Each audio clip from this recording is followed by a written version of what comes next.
Happy good evening, good afternoon, good morning, depending where you are. We'd like to say welcome again to another edition of the program, The Bottom Line. And we are here tonight with information that will interest you. We have a lot of information that will be giving you about the training issues, and we'll be discussing those issues and giving our analysis. Giving you about the training issues And I have with me my partners in this business, Mr. Paul, the Lord Chuluple, and also Mr. Jama Kamara, and they both live in the United Kingdom. And we are set tonight to bring you the much needed information. My name is Linford Gore from Norway, and we want to say welcome to the Bottom Line. This is the Friday's edition of the Bottom Line, and in fact, the last Friday in February 2023. So it means that the year is moving gradually, but we'll be coming back to you with more details on what we'll be discussing tonight. But I want to leave you with this interlude of music and welcome to you, our new viewers, and even our regular viewers. And please help us to share the show. We'll be back.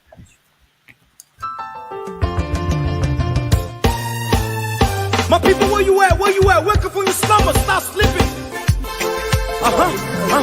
Whip your hands, whip your hands, whip your hands, whip your. Come on, come on, come on. I know you're sleeping now. You gotta wake up some more, yeah? Okay, let's go. The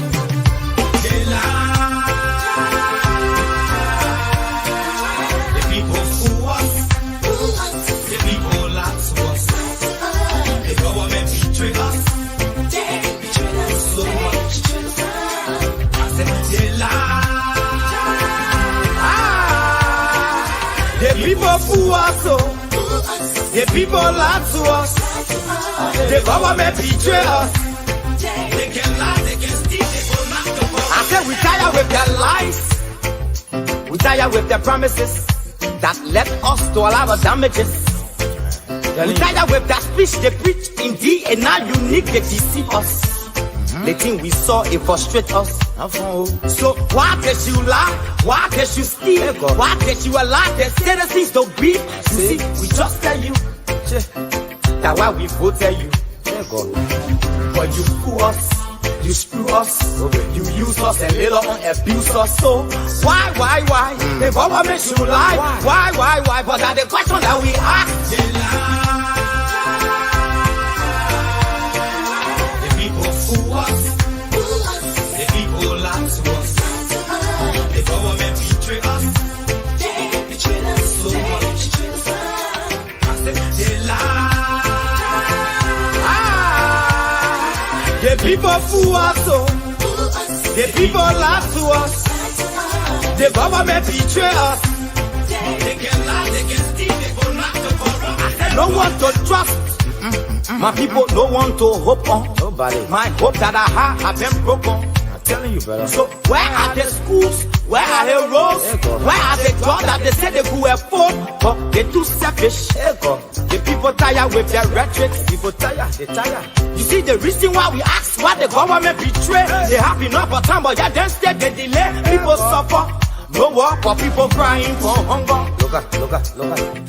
Your vision and your mission, your intention to the nation, they poor. You got nothing to show. Nothing. So, why? The government should lie. Why? But that's the question that we ask. They lie. The people fool us. The people lie to us. The government betray us.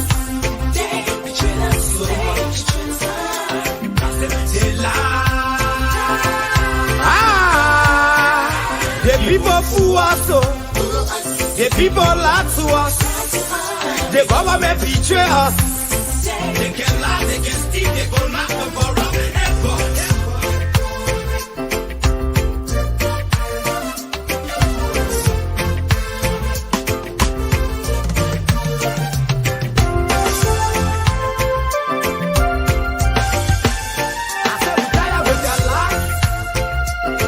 With their promises that led us to all our damages.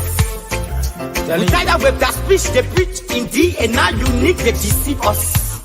The thing we saw, it frustrate us. So why can't you lie? Why can't you steal? Why can't you allow the citizens to be? You see, we just tell you that why we vote tell you. But you fool us, you screw us, you use us and later on abuse us. So why? The government should lie. Why? But that's the question that we ask.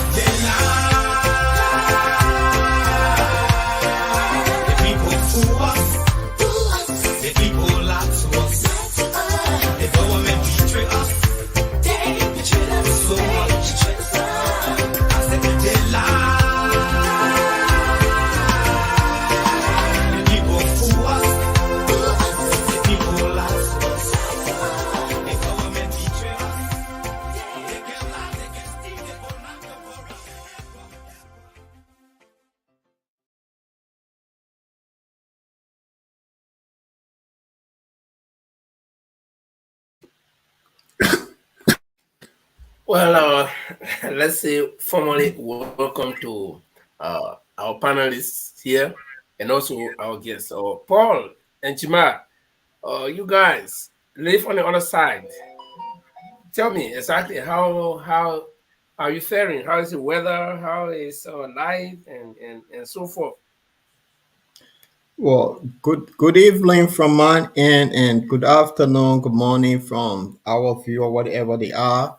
Uh, this is the Lord Chilupe is in London. The weather is good here, my brother. It's great to be back here for another edition today. And how are you, by the way? This Scandinavia is doing great as usual. We still have our snow. This is should I say the final leg of the journey in the winter, and so we're having the final snow, but the weather is improving. A couple of weeks back in December, we were reading 30, 31, 32, but now we're coming down to like 19. So that's a good sign of improvement. But I'm convinced that Manchester is doing well because at least they were able to win one game, and Jamal is here to tell us how you guys manage. How you managed to win that game? One thing you should also understand about football, I told you, we don't make noise. People like Arsenal don't make noise. When you got one win, we can't sleep. Jesus went to the mountain. Jesus has now returned. A lot of stories like that. So you guys are just new to the game. So we are quiet and we do our best. Still, we know the game. We've been making history. So this is not something to talk about. Okay. Yeah, when David Beckham talk, then I will believe. But gentlemen, on a serious note, let's say welcome to our viewers. We got to recognize a few people here. Nyakwe Boma is watching us from the US. Nyakwe would like to say welcome. And we also have Marie Massacre. I guess Marie is now joining us tonight. She may be engaged. Marie, by the way, is one of our panelists here. And the rest of you, Makula Kimokai is also here in the house. We'd like to say welcome to you. For those of you who are joining us for the first time, we want to welcome you and also encourage you to make this place your platform. This is where we discuss the issue, we elevate the discussion, and give our analysis as well. And so, Paul and Jamal, tonight we are set to discuss some trending issues. On our plate tonight, we have the only training issue sad enough for all Liberians, for any well-meaning Liberian. Former Chief Justice, Madam or Honorable Musu Gloria Scott, and also former Senator of Maryland County. It is alleged that armed robbers entered her compound in Brownsville, and that led to the death of her daughter. And another one got injured. The situation is so sad that going through the narration, it makes anyone want to shed tear. After a day's work, maybe, and then she was home, and then all the children are home. Maybe the kids came from school, and they've had their evening dinner and waiting and probably watching television or something. and then all of a sudden you have an intruder who is coming to cause harm. I mean, it's just unimaginable, especially in a peace situation like what we have now, where we do not have state of calamity, like no war, no nothing is happening in a country like war or any disaster. That people will be sitting down peacefully in their home, and then an intruder enters to cause harm. And Paul, as the story goes, Jima, as the story goes, this alleged armed robber, people have been making attempts, and Councillor Musu Gloria Scott took her time to report the incidents to the government, and she even took on the airwaves.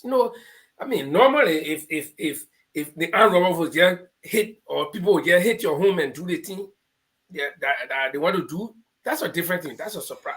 But they hit the first time, the second time, and they later went to the public glare and declared this to the public, and even to the government, to the justice minister. Can you imagine? And nothing, absolutely nothing was done to curtail or to even frighten people who have been attempting on her. And it reached this point where she has to lose her daughter. And I don't imagine the trauma that she will have to live with. So, guys, just in your opening statement, just take your rounds and tell us how you personally feel about this thing, and when you heard the news and whatever. Well, I think it is sad to say, but being somebody that was born in Maryland and she was former senator of Maryland County, my condolences goes to Senator and Councilor Scott. I mean, you don't want to be in a situation your baby child just died in front of you. It's just heartbreaking, and it's something that one cannot take and comprehend anyone. So it's a sad story, but this is Liberia. It's something that have been going on. I remember there's another representative that used to complain every day. People behind her, Swakoko Dennis. She was another Mm-hmm. one that had been complaining over and over. But this is the situation in the country we found ourselves in today. So it's just a sad story in Liberia, to be honest. And I don't know. She might have gone through trauma. Two of her beautiful children. One is dead, one is in hospital. She herself, what she going through now, I don't know. But it's a sad time for her. Chima? Yeah, let's just say I'll help out to the Honorable Justice Scott and to the family. This is now all to other Liberians too in Liberia that have been experiencing these stories. This is not something new. We know that this is coming, something, an incident waiting to happen. You said now she complained and she reported that she would be haunted, and people took off. They don't take us serious, and this thing happened, and we expect that this was something waiting to happen. So government news, we knew that something going to happen, but we don't know to this level. And this is the situation in Liberia right now. And not only the justice losing a daughter, and she's been now tormented with these story, what's really happening right now. But you also have the other Liberians too that is now reported and now well known. They are that deadly. If you listen to people from Liberia tell you there are deadly death in that country, those are not well known. They are dying. We don't report that. That's the story, and it's very very bad. The level of insecurity is hurting every day, and this go to let's go back to the story of the Talbots, the Todmans, the Shalif.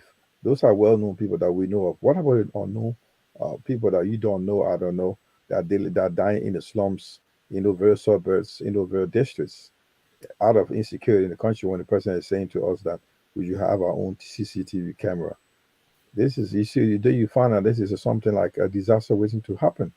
So we just are heart out to the family of Justice Scott and all those also who suffer such an horrible, horrible situation in Liberia. I think we wish that this thing come to an end with a good government coming into place after October this year. And hopefully that's what all Liberians are opting for. And Liberians, Nobody needs to tell you exactly that this government needs to be put on. Liberians, you see your people are dying every day right before your very eyes. We're not in a war situation. Every time these things happen and people say, oh, now this is not the first time. Yeah, we fought war. And let me tell you one thing about war. When you fight war, it's humans that create and fight war. So you don't expect the cow or the goats or the reindeer in the bush or the ants bear or the rabbits to come from the bush and die in the war. No, it's the humans that create a war that will fight and they will die. So war is not good. We agree. But in the instance where we have peace, everything is normal. Nobody's shooting at anybody like you're against me, I'm against you. That people will take things into their own hands and decide and say, well, today I'm going to XYZ house and I'm going to kill this person. I mean, but let's look at the chronology. I mean, the chronology, okay? The chronological effect. The chronology that led to the whole thing. Like I said before, this didn't happen like an accident that the people get broken. The first time they went there, according to information, they searched the house. They managed to escape with certain things. The second time they went into her car. And then it came to me to appear that this was planned because the ordinary Zogo and robber out there, the guy is just looking for maybe some dollars or some computer that he'll get out fast and go sell, and then he's gone. Okay. I don't expect that a Zogo and robber, somebody who just want to live for the day, to support probably his lifestyle, his drugs habit or what have will not come to my house and check and make away with things. The people were not just taking things; they came, they checked. They were very systematic in their thing. Then they went back the second day and went into the car and searched some document. So tell me, if it was just one armed robber who wants to live, you think he would have done that? No. And so like Jima said or like Paul said, this thing have been happening to ordinary people in Islam. We agree, okay? And their situation cannot be elevated because it's considered that like Yakolo is walking and then he run into an robber or they grab him, beat him, and take things from him or kill him. That is accidental. But something that was planned. And this lady went to the authority. And one of the things that elevates this woman situation is that she's just not one to blow in the street. And then she went to the authority. Okay, this lady had headed the third branch of government in Liberia before. She went to the authority, she went to the airwaves and reported the incident. And the government failed to even assign security to her. And they said they have police patrol in the area. And when there are several videos will be playing, and when you listen to some of those videos, the bystanders, people who were there, the eyewitnesses will tell you that it took several hours, 2 hours at least, minimum, for the police to arrive. So a criminal who came to do something, and this guy knows that he could be apprehended, he has few minutes, like 10 minutes at most, to do what he wants to do and get out. So if it takes the police 2 hours to appear, the criminal would have gone. Even if he walk in the water, that water would have settled and you're not tracing anymore. So guys, let's look at the chronology. The first one happened. The second one happened. Then the lady went to the authorities. And even on the airway, why wasn't any action taken by the government, so to speak? Okay? Why? And if the government has acted promptly by assigning security officers to this lady at her home, do you think this would have been prevented? Listen, Linford, we are saying here is that we all have to be pointing fingers at the government. What is happening? I think we need to take a radical step in Liberia right now. Let's arm ourselves against the criminals, whoever is doing this job, because the government had told us. I mean, we shouldn't be wasting time with these. The government told us they can't provide security for every one of us. So let's arm ourselves against those armed robbers, those alleged armed robbers. Those guys are coming after us for so many reasons. We may be speculating here what are the reasons why they'll be hunting us, some why government is not providing us security. But whatever the case may be, let's first and foremost, before I go further, we need to arm ourselves against against the armed robots, against these alleged criminals, because if you don't do it, they're gonna come after you. Do what you just said. The Justice Scott came and told us somebody was after her life. Nobody did anything. Yeah, the government felt, oh well, we're going to provide security. Security for what? The police is not even carrying pistol. They're not going to provide security. This is planned. We can just now we can't predict. I mean, we can't say who is responsible for, until investigation is conducted. But think, what kind of investigation? We have had several other deaths in our country. There was no investigation. Nothing has happened. Well-known names have died under these circumstances. Nothing happened. So it's going to be another case in the thin air. Nothing going to happen. So before that happened, let arm ourselves. So if you look at what is happening right now, she came out to the radio, told the people, the public, that look, somebody's after my life. I'm being haunted. Can government need to provide me security? Okay, in such a situation, what do you do? Now, if this happening, what they need to do, they have to call the House of Representatives, whatever the House, you call the Minister of Justice to question it. This is the lady of the higher office that was spent. She came the highest office. That is Justice Musu Maya Gloria Scott. That means she pay her due to that country. She worked as a senator. She also worked as a Chief Justice of the Supreme Court of Liberia. And she knows the law. So what are we doing here, Paul? What are we doing here, Linfo? Can we see 2 months ago, we were here speaking about the death of others that died, the Yensua, the Salif, the Toba, the Todman. What has happened? The Princess Copa. A Princess Copa and other non-Liberians that we can't mention. I know I said just a few minutes ago, we are dying, people are dying daily, nothing's happening. So what is the next way around it? We just need to a radical move. Armed ourselves, wherever we can lay hand on, take it, and with whoever coming. Because until the end of this election, you're gonna hear a lot of these mysterious death or mysterious attack from unknown gunmen. You know, sometimes we reported sometimes ago there was some arms in the country. Government was coming to you said to us here we were concerned. Our concerns are who those arms will lay hand into the hands of those that will plan those hitmen. They are planning hitmen. That's what they are doing to just destabilize that country, and so there will be no elections. They want to just go after people that follow the law. Justice Scott won't be the person who will take arm to arm herself. Look at what you said the story. She used a pepper spray to save her life. Pepper spray. She will have the right to have an arm registered in her own name and fight against herself because the woman is a law-abiding citizen. So the country is like, we will keep saying this over and over and over. The only thing we can do on the platform, gentlemen, is to call for a radical move. Ask everybody to arm themselves. Then the government will listen. The government has to listen, or else we will be losing people every day, gentlemen. Every day. This is what's going to happen. And it will not hunt, it will not be hitting to the people in authority. It will be common people, people like perceived to be enemies. That's what they're going to go after. Yeah. That's what's going to happen. So let's call for a total army of our people. Let them arm themselves against the radicals, the criminals, the so-called Zogos have been the hitmen. That's what I can say. It's no chronological look at anything. It's just somebody just want to kill somebody. That's it.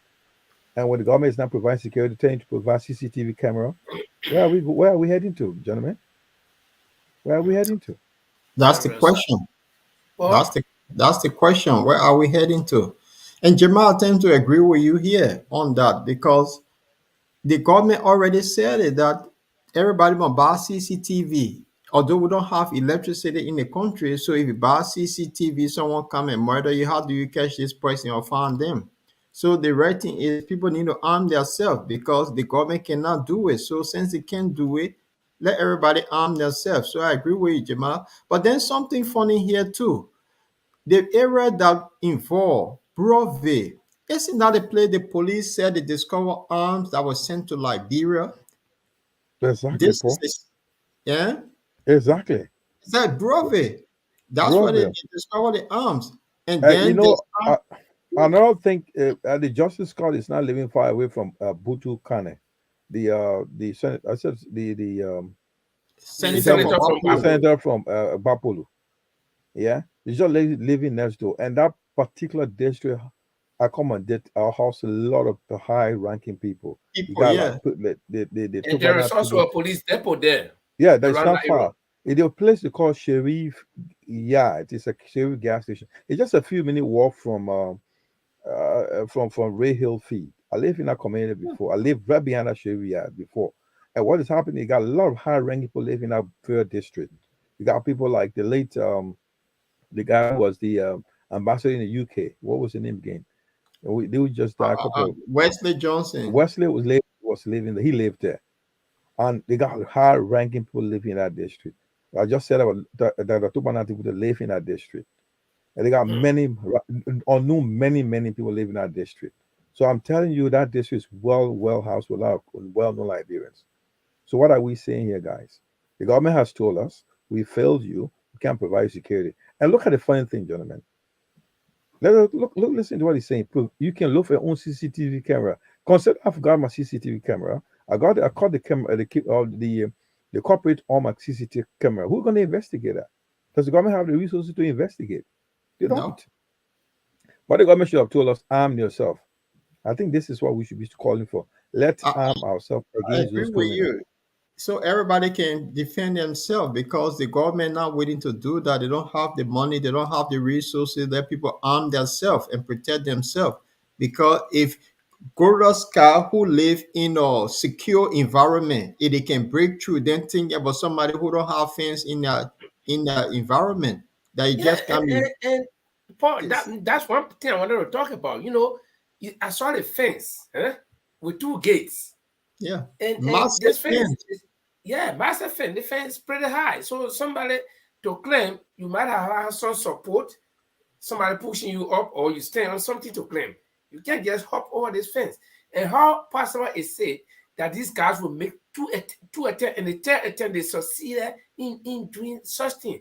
So again, it boils down to what Jima said. The government has failed when it comes to security. And the president had the audacity in his State of the Nation address. That's not even State of the Nation in Liberia that we don't have SONA. We have a nationwide address. Okay. And he told the people about security. And when he looks back in his own backyard, in his own government, several auditors were killed. Nothing happened. I mean, these were not ordinary people. They work in the government. And he came back again and told Liberians to find their own CCTV camera as a means of security. So how can you go tell us again that you have control of the security situation in the house? Paul mentioned about the arms that were discovered in that Breville. Okay, or Jima mentioned about that. The arms were discovered in that Breville, and this arm was displayed to the public by the police. And since then, we have not heard anything. And the police promised the public that they were going to go in that container to find out what were there, the rest of the items out there, up to today as we speak. Probably some of you heard it, but not me. We have We no still idea what need the container.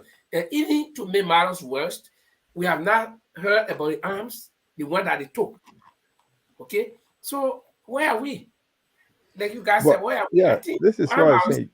You send Yeah, me a Linford, guys. uh, Tell me, since Joshua came to power up to the present, have you received any comprehensive report of anything that's happened?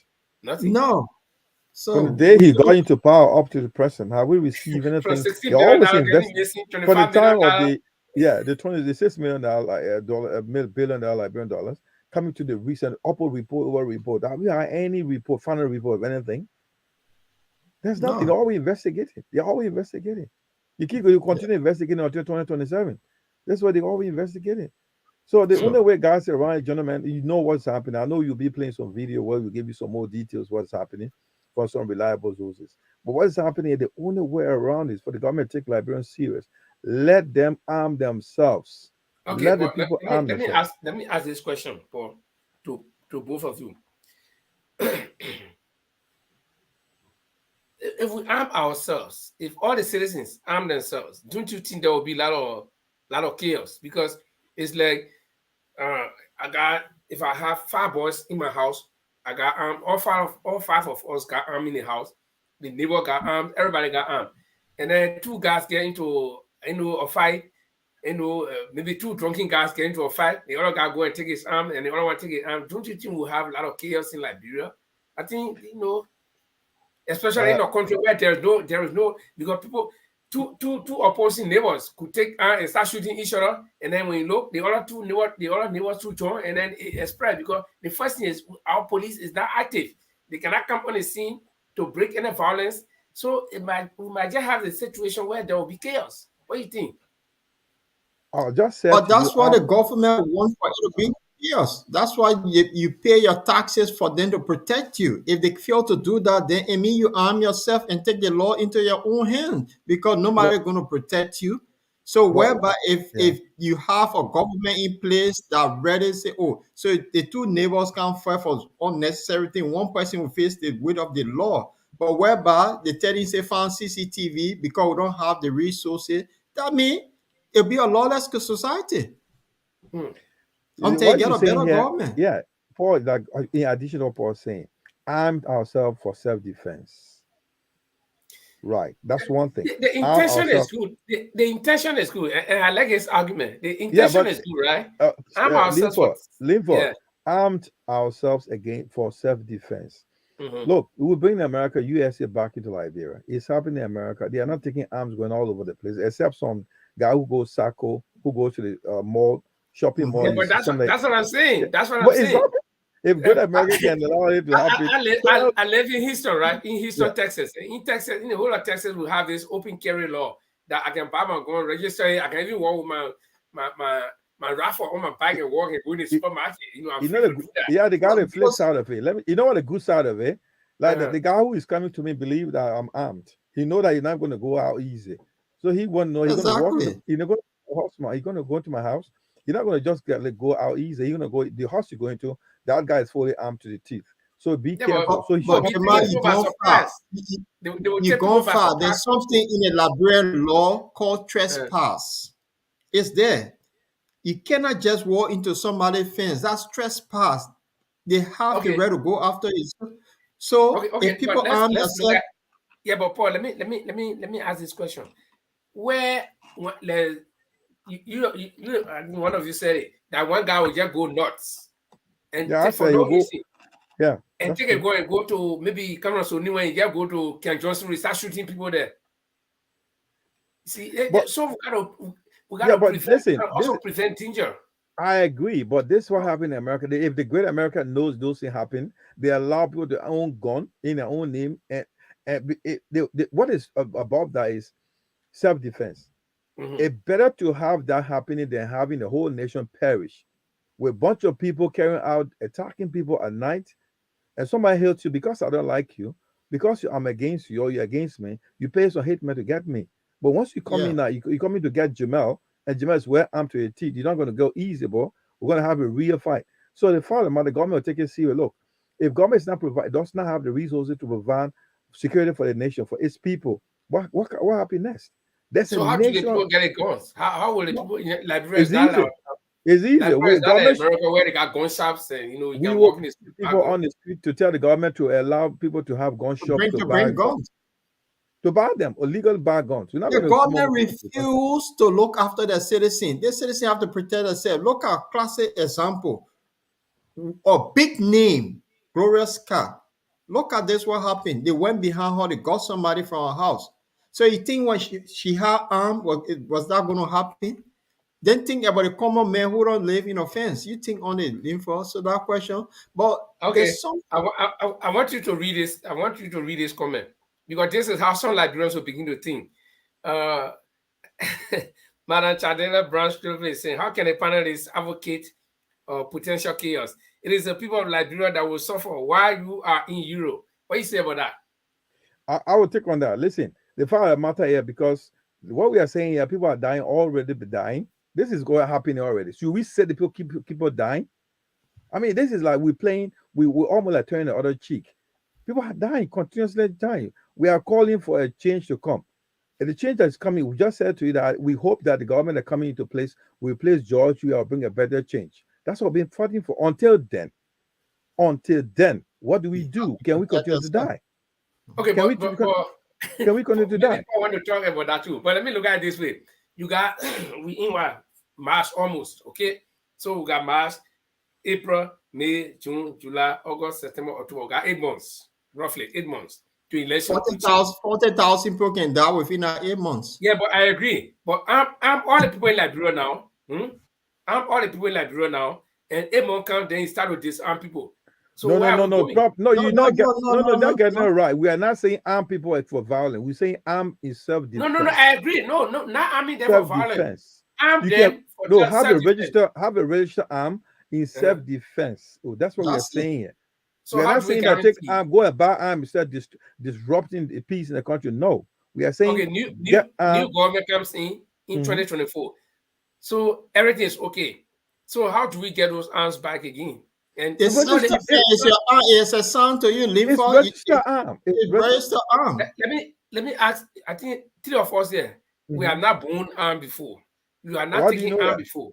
How do you know that? How do you know that? Well, if you, I will surmise. I will suppose that we are not fighting. When the war came to Liberia, most of us took arm for self-defense. You don't know.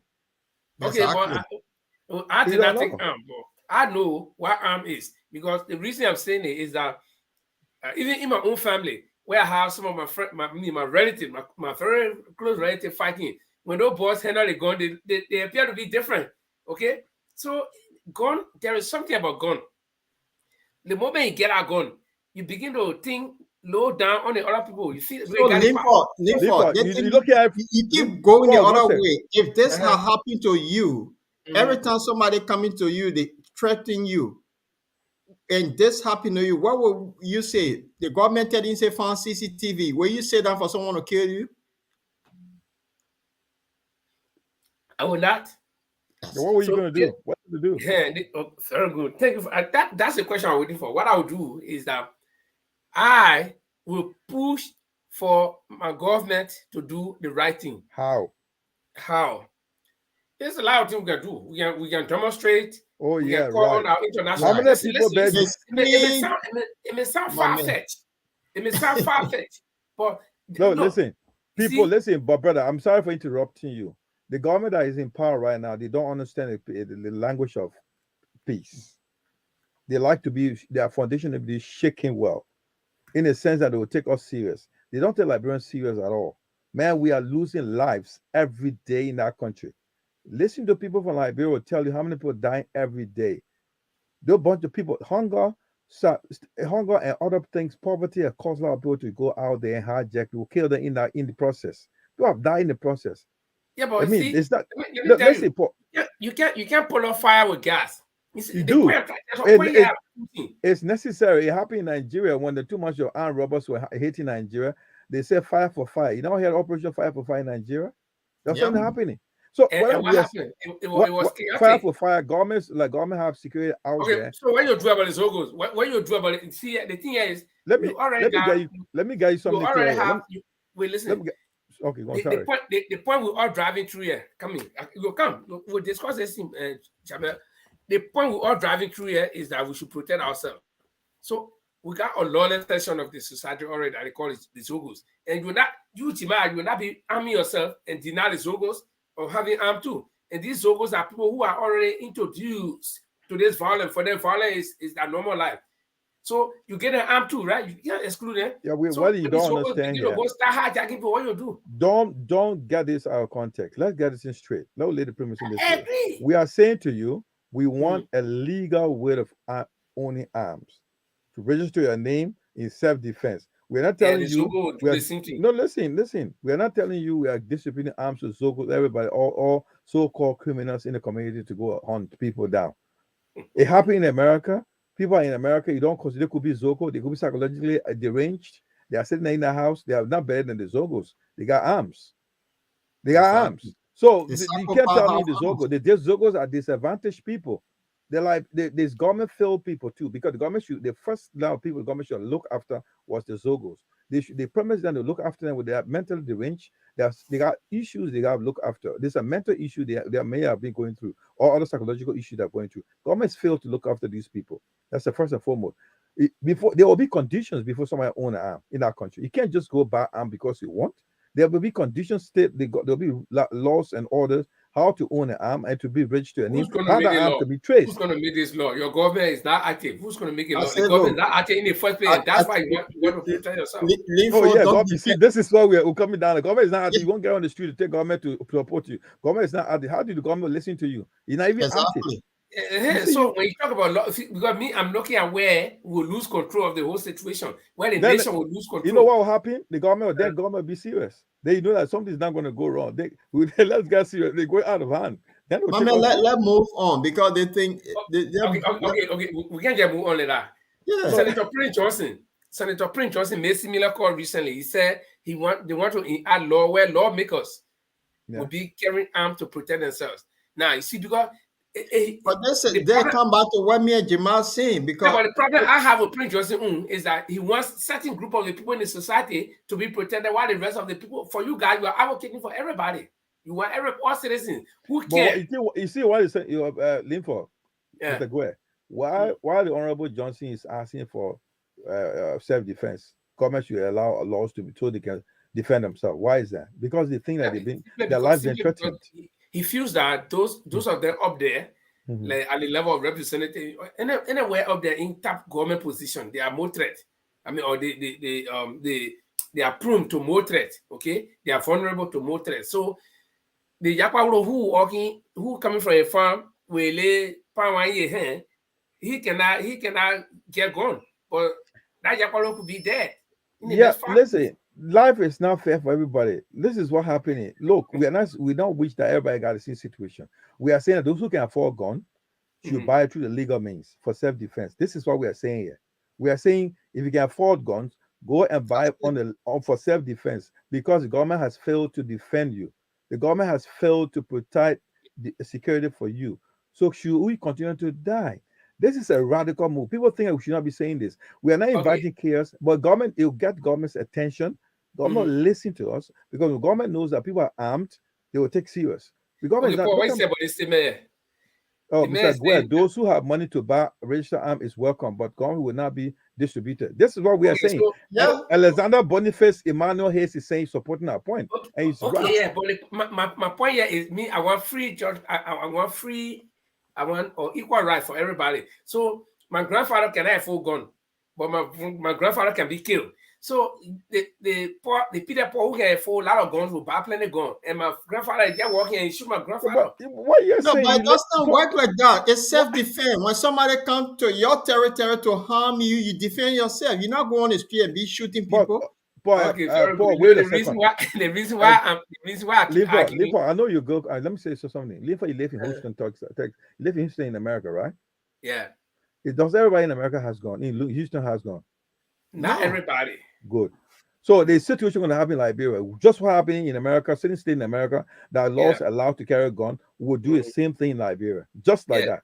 If the Great American can allow it happen, if the Great American, if the Great American can allow it to happen, we should be able to have it happen in Liberia, because the reason we are saying here, the government has failed to keep us secure. The government has failed to provide security for its citizens. We need self-defense. Let me tell you now, the reason why I keep arguing, having had this experience in America, where you got certain people who can carry the gun, and some they're in our house, we don't have gun there.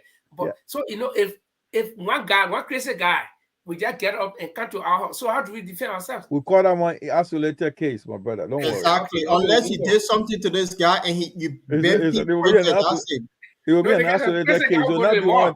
Go to the mall, start shooting people. That is different. No person will get water your heart and shoot you unless you did something. They do that. Yeah, but it will be an isolated case. Don't worry. Exactly. We need to protect the people. Let's move on. Okay, let's come to the topic that we're on now. So the government failed to provide security for this lady, and we came this far where somebody lost their life. And now after that incident, before the police carry car to go cordon the area, when and then the first one of the in their preliminary statement, they said their preliminary investigation showed that there was no breakthrough in the house. Okay, but eyewitnesses are saying that the window bar was broken. So the delay for the police to be there after the government has said that they provided maximum security police patrol in the area, And it took about 2 hours to get there. You and myself know. Right now, you take a phone call and say, I'm in danger. In the next 5 minutes, the nearest police depot will dispatch. Even if there's a police patrol somewhere in the area, they will dispatch. But it took 5 minutes. It took 2 hours when the people said that they have police patrol in the area. So look at it. It was something playing here. Me a little hit a nail on the head. Did the police come under instruction that, no, listen, you don't need to go there and wait until what will happen before you go there? Me, I'm just thinking, why? Linford, this is Liberia you're talking about. When your Right. horse burning, you call the fire brigade. Do they come in 10 minutes? Nope. The same with the police. They don't have the logistics. They don't have nothing. They depend on motorcycle to carry them around. They hire. So did the government lie? Did the government lie in this case that they have maximum Let me security? learn. Now you ask a question. Most police depot may have one vehicle that only the boss will use, and a lot of time the boss could be somewhere else. This is a situation because the government. Paul, you see, Paul, wait, you answer my question. But the thing, you see, every time I argue about point, the police have already said that they provided patrol in that area, so they should be on standby. All right, whether they have one vehicle, that one vehicle should be in that area according to Yeah, can I say something, Paul? Jamal, before you come in, before you come in, the police on patrol, that Broadway area is a massive area. So when you have 3 different incidents happening at the same simultaneously, and they don't have the manpower, and they get one patrol, what you expect them to do? Yeah, but what were the 3 situations that are happening? Because one, the I one just that we gave know you. of. Yeah, okay, but in this instance, I'm limiting it to this instance. The whole discussion is to this instance where this lady had gone, high-profile woman in the society, had laid complaint to the government that I'm harassed, and the government said, okay, It does not have to be only high profile, my brother. It can be no, the but common in people this over there instance too. now, in this instance now, is the high profile. So according to the government, the police patrol that they provided should have been concentrated at the vicinity of this particular area. That's what this is my point. So if the police have actually provided this, why it took this long? Yeah, I agree. This is what we are saying. When they say a citizen reported there was a threat on his life or her life. Yeah. The government the Minister of Justice should provide maximum security for that particular citizen, whether it's Justice Scott or not. But now, what they fail to do, like Paul is saying, the Bureau is a massive district, very huge. There's a patrol car has been going all over the place. I think there were 4 to 5 different police stations within District 17. This is the Bureau area. They got all over the place, but they are not equipped enough to do a patrol. But so what should have happened was to have a security officer assigned to the Justice House. That did not happen. So what they did, this is what we are saying. This is a disaster was waiting to happen. It was an event waiting to happen. So they knew what was going to happen. And she complained that somebody was after her life. And nobody cares about it. Even the Justice Minister did not provide security for her. So we knew there was something to happen. So this is the case that we are saying here. You are saying that we should not encourage chaos. You are saying that we should not give arms to Zogos. You are saying that we should sit down, let us die. No, I'm not saying that. I'm not looking at the repercussion of everybody being out. Precaution? What kind of precaution? When if your government told you you need CCTV to protect yourself, in reality, they're telling you you must do everything in your means to protect yourself. They tell you they don't have the resources. That's what they're saying. We need to get a shop in the country that we will have guns. Yes. To sell to people registered. If we can get the money, buy the gun, register your name, go to the Ministry of Justice. The Justice Ministry you have an agency or the whatever the system in that country that will be a registered arm to people that are able to afford gun for self-defense. Or else our people continue to die in these circumstances. Okay. Right. We hold it at that. But Paul, there is this wild allegation that came from another well-known figure in Liberia. This person is not just one Yapaulo walking in the street from a farm with a palm on your hand. Why Yapaulo may be a layman, man? You keep kicking me. No, you see, because I come from Bonkade, that's why I'm using our own Bonkade. My mom is from Bonkade too, so everybody is important. Even Yapaulo is no, important. Because the Yapaulo, the Yapaulo in the village, you get time for politics, you know, going outside. Yapaulo daybreak, you go on a farm. So who got time for politics? The Yakwa drink Steven someone, Scott. and he walk, he come in a time, he get time for nobody. You ask Yakwa what the radio say to you, say, I know. You know, the parents say, for grandma, for money. I know it, I hear it. So then, so like Yakwa care for nothing. So then, Oh God. yeah, so Anyway. Councillor Jerome Vordier, you know, Councillor Jerome Vordier headed the Truth and Reconciliation Commission of Liberia, TRC. So he's down in history as one of the prominent people in Liberia. And when he speaks, for me, being in the media, when he speaks, I give him weight. For what? For his prominence, for the kind of status that he gained in society. So when people, that's why if I'm in that position, if I were in any position of trust, I'll be very careful to speak because people will hold you for what you say, okay, compared to ordinary people. So Councillor Jerome Vordier appeared on Spoon TV and he pointed finger. He made a blunt accusation. He pointed finger. He didn't say they say, but he said they got evidence, knowing his connections in Liberia, according to him, that he got people within the system that is functional in Liberia now that provide him information. And he got evidence, or they got evidence, because he's not working alone. That to the point where he pointed finger at Jefferson Tamba Koichi, who is the Monrovia City mayor.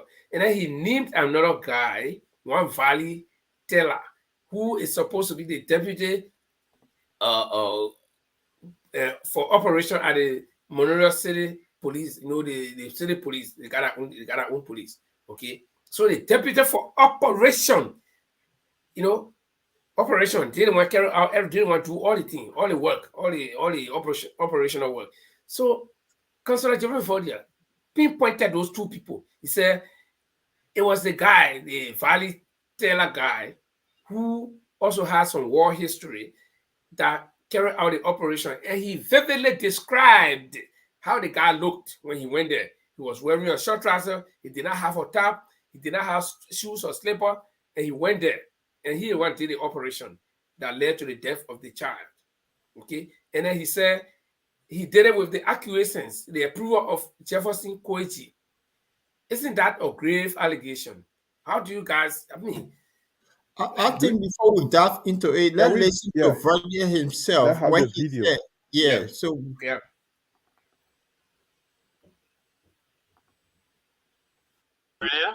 Okay, Councilor Byron, Brenda, please hold on. please wait.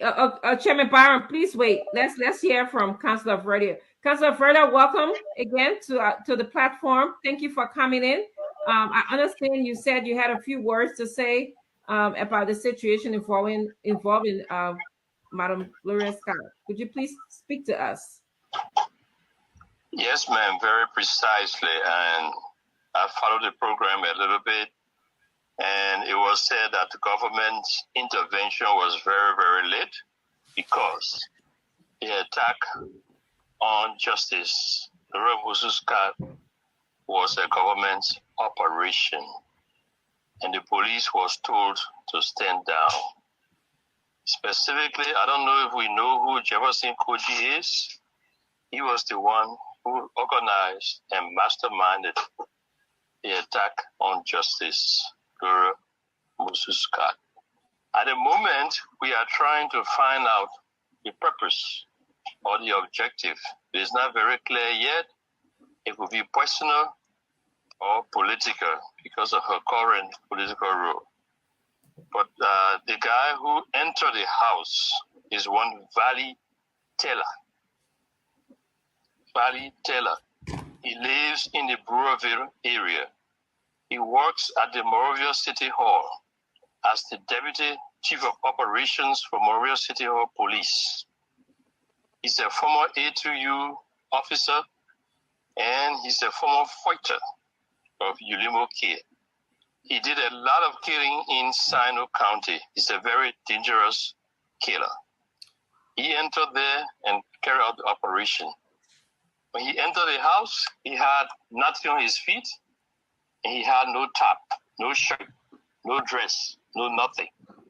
And he entered with short pants. The intention was to sodomize, that was the plan, to sodomize the justice.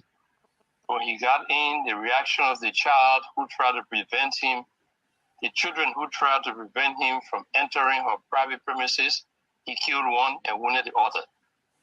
And when he got in as far as the justice, she had a pepper spray. And that was her last defense. She sprayed him a lot. And so his plans was aborted. He didn't succeed in doing what he wanted to do. The children got injured, and I think she was touched a little bit. But Jefferson Cllr is the one who ordered that hit on Justice Gloria Musu Scott. And as we all have realized, killings have gone on. We have reports that we have timing when to release. The 3 missing boys, that one was directly done by President Weah himself. The killing of Banten Yinsua was done by agents of the very Cllr. We have a full comprehensive report on that. And the killings go on and on. It's a sad state for our country. There's a lot that needs to be done. We hope that the international community will come in and do what they have to do. But reports have been ready. Reports have been sent out of the country already. And I'm just going through the synopsis. Who, when, where. Most of the things we haven't found out is the objective. Except they are just killers who believe they have to kill. We are still investigating the motives and the objectives. We don't have much. So, but with respect to... Yes, ma'am. Yes, Counselor, we would like to have the opportunity to just ask you at least one question each. How do you know this, Counselor? How do you know that Cllr has some sort of connection to this killing? How do you know this? There are 2 things. We will be asking government for an investigation, an independent inquiry into all of these deaths. We have the evidence. We are on the ground. We monitor movements on the ground. We have people within the government state apparatus who communicate with us, and we verify. We do not rely on one evidence from one person. We verify most of what we say, and that's how we get to know. There are a lot of things going on that we monitor when it comes to corruption, human rights violation, and crimes against humanity. We monitor them very closely. Thank you, Councilor. Honorable Fagon, we have a question for the Councilor. So this is, and there's another clip that Fagon follow up with a question. And that Jerry, before you go to that clip, we want to make a disclaimer. This is not our original production. This is Spoon TV. Yeah. So takes the credit. Continue. So, do you want me to go to that clip? Then we can have this conversation, because he also go to that clip. Then we'll combine everything that we heard in the first clip and in that second clip. Right. So while we're talking, let me bring this out quickly. It's kind of, and this one, he also indicted the president of the Republic of Liberia. So I want our listener to listen to this.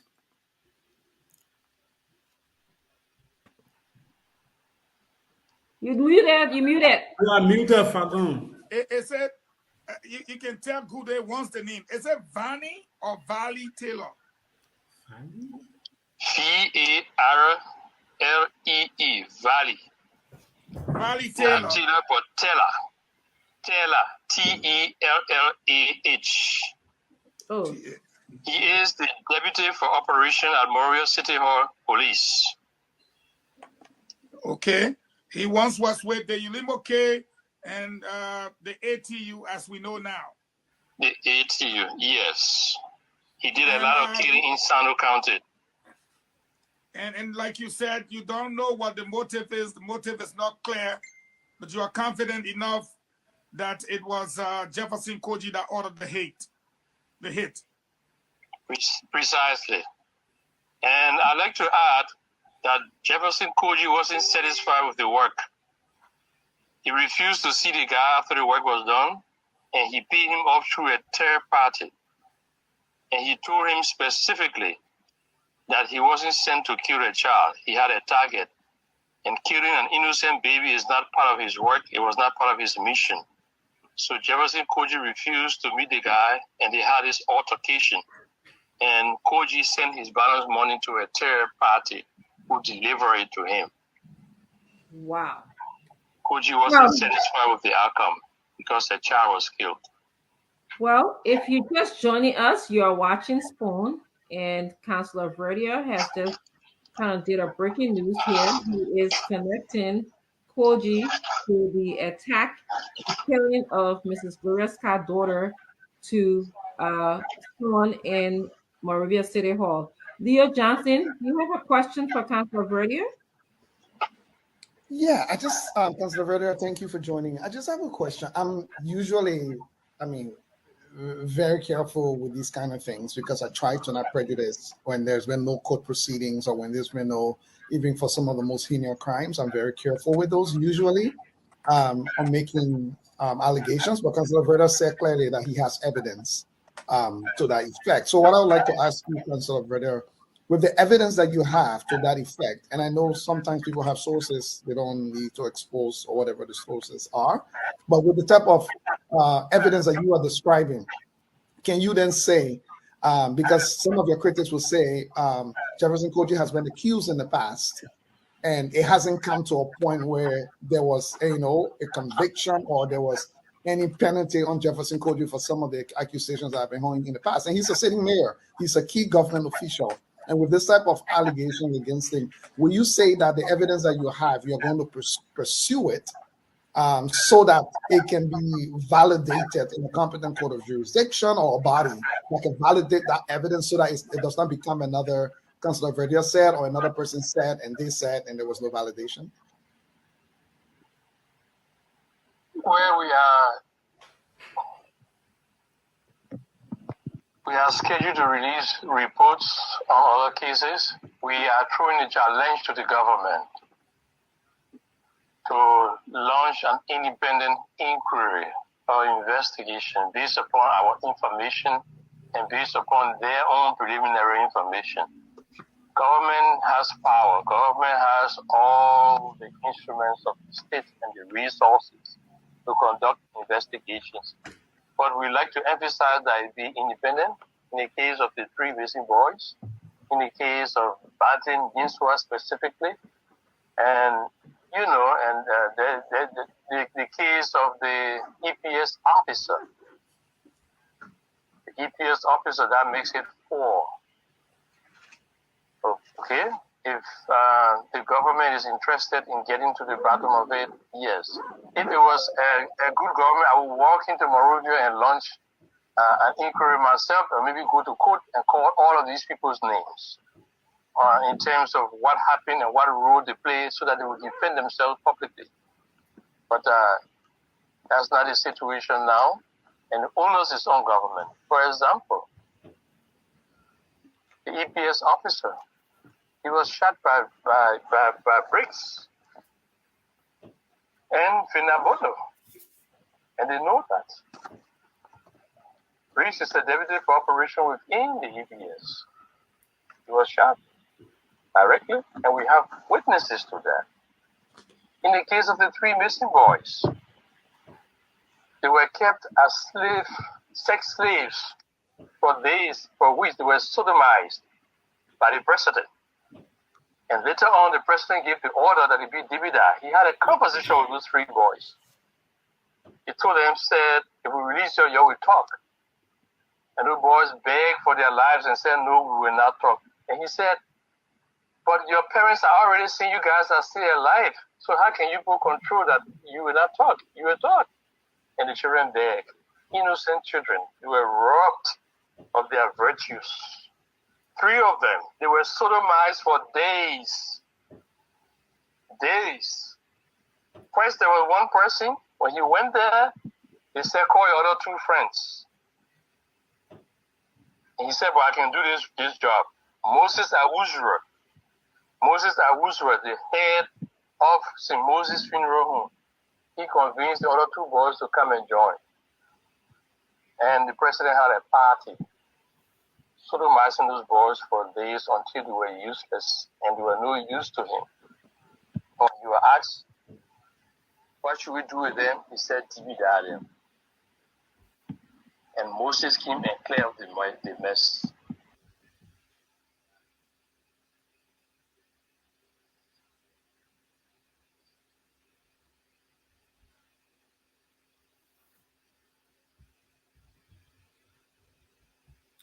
Paul, I think you can, okay. I'm taciturn. I'm dumbfounded. I'm out of words, and I just don't know where to start from. But guys, we listen to this thing, and you viewers, it's because of you that we sit here, and without you, we will not be here. Okay, and we appreciate your being here. You can drop your questions to us, or you can drop your comments, and we'll look at them. I think the viewer can call in if they want because we'll display the number in a minute. Yeah, okay. You can also call in. But Paul, there were startling revelations here, or not revelation, but accusations. Councillor Jerome Verdier, like I said, he's not just one ordinary me. He's not just one ordinary Paul Cllr or one ordinary Jima who is walking in the street and giving his view. This is a man who headed the war that came and killed almost 300,000 people. This is the man who headed the process to establish some sanity as a result of this war. So he was trusted, or he is trusted by the international community and even stakeholders to do such a job. And he comes up to make these kind of allegations. Do we see any semblance of truth? If we are just as ordinary people, ordinary observers who have been looking at things over the years, how they have been unfolding, do we see any semblance of truth? I mean, we're not here to judge, to pass judgment. Okay, we are not jurists or jurors, whatever. But do we see anything that will make us, that will make anybody to want to believe what the councillor is saying? I mean, let's look into the past 5 years. Is there anything that will make us want to believe of the Jefferson story, the Jefferson Kochi involvement story, and even what he said about the president? Is there anything that can make anybody think that way? You know, Linford, you said something clearly that there's certain people that have wit in Liberia. Councillor Verdier, he's no a small potato too. He's a lawyer as well. Lawyers don't speak loosely. They might have evidence before they talk. So what he's saying, he said he get evidence. If he could walk into Liberia today, he will provide evidence that his own words. So he said he described, look at what happened. He described the young man, how he entered the house with short trousers and all that. He's in America. So he telling you he get facts and he giving you the description of what have happened. So he very clear you, description. I got facts and I'm seeing it. Lawyer don't yet talk loosely. So he know what he's talking. And that's something I think Jamal can step in. Jamal. Wow.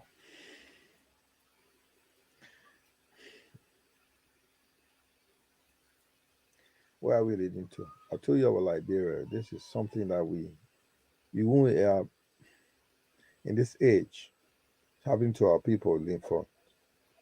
Linford, to answer your question over the lawyer, Councillor Verdier. Become Verdier. Jerome Verdier, I know he's a man of record. And we know the position he had in Liberia.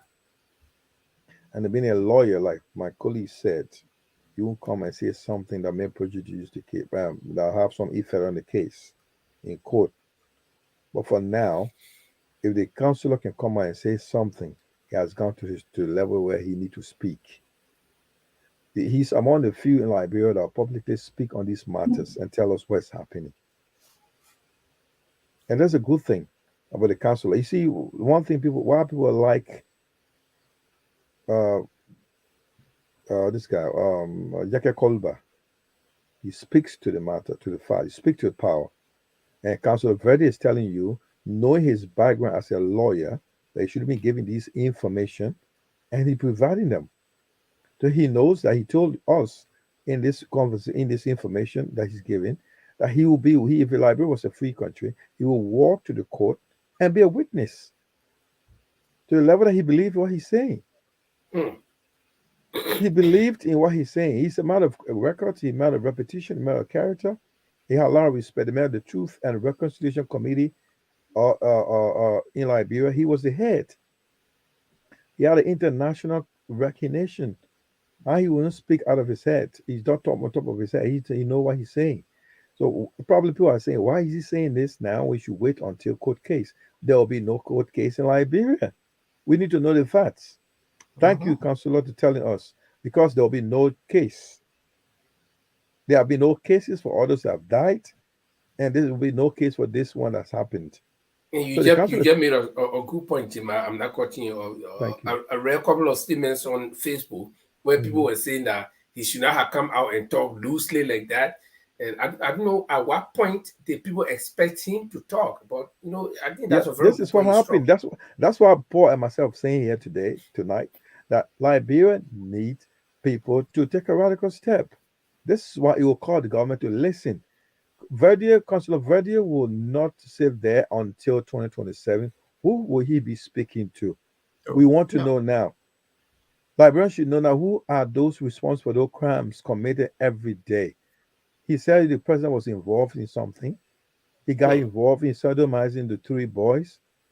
And if they are released, they will break out the news, kill them. The case of what happened with the Justice Scott, he told us what happened. Just happened on the 22nd. Today is the 24th. He's telling us what's happened. So he's well informed. Also, the EPS guy that was shot in Tapeta. Exactly. People knew the information. Nobody said anything. If you remember, this guy, Prince Johnson, was saying, well, how can somebody be shot from he shot his own head, and he was telling them he was shooting 3 times his own head. If you shot yourself 1 time, you're dead. You can't shoot yourself 3 times. Somebody had information, did not tell us what was happening. So the consular is telling us what happened. So what he's telling us right now, if I don't tell you now, nobody's going to tell you, and there'll be no justice for those people that died. So let me tell the Liberian now what is happening. So we're saying again a big bravo to the counselor. We need of these counselor. There's nothing about whistleblower. This is something like telling us what's happening, so we'll know who to be aware of.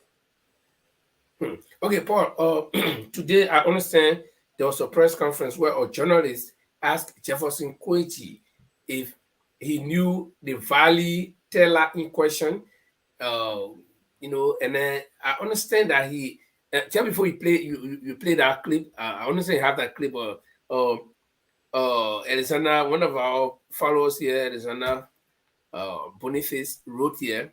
So let's put it on the screen. He said, Jefferson Cllr today refused to say if or not he knows Valley teller, aka dust to dust, and this acronym or this also known as this aka name, dust to dust. I saw a picture of this Valley teller on Facebook. I Facebook him, and I saw that he actually had that name, dust to dust, with a rifle crossed in his chest like this. So there actually exists somebody by this name called, I'm not accusing him, but I saw that there actually exists somebody with this name, Valley teller and dust to dust. So I just want to confirm that. So Paul, if you have that clip, will you want to roll it for us? My name is Trupon Fama, and I report for Spoon FM and TV.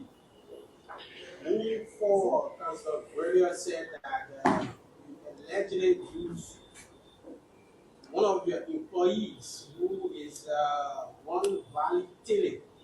Do you know him, and does he work with the Liberia City Corporation?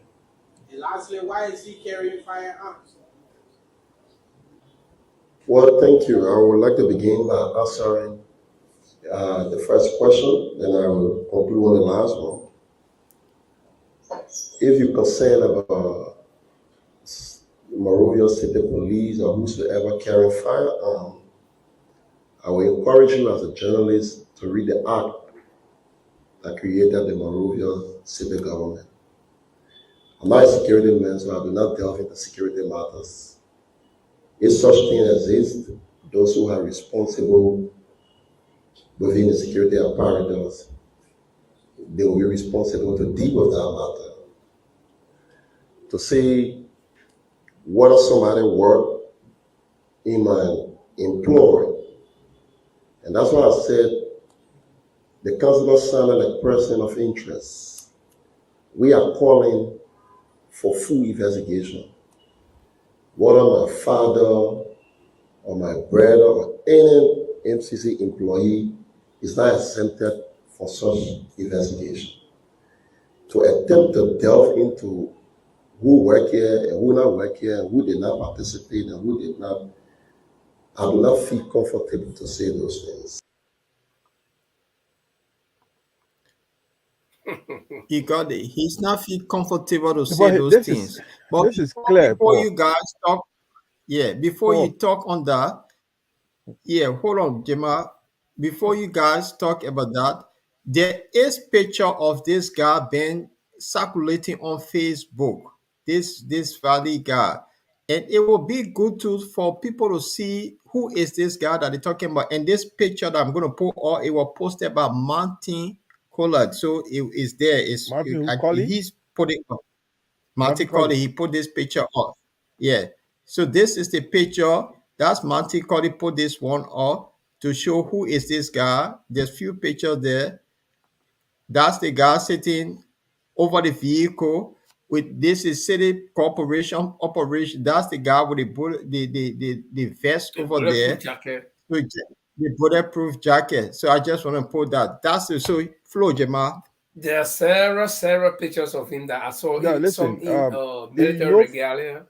you will know from Koji's statement that the guy works at the ministry. He want to play like I don't know how to say. He want to be like a politician, how to a responsible. But he saw me stand. He's sitting on there really standing accused. He knows what's going on, and he can see from a composure that he know what's really happening. Very good. The body language. The body language tells us that he knows something's going on. Whether he sent those guys to commit those crimes, I can't say, which we can speculate. But I can tell you, he knows what's going on around him. Those guys are dangerous. Seriously, are dangerous.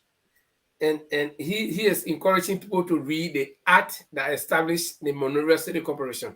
Unless there was a new act enacted under Ellen Johnson Sirleaf or under the Joe administration.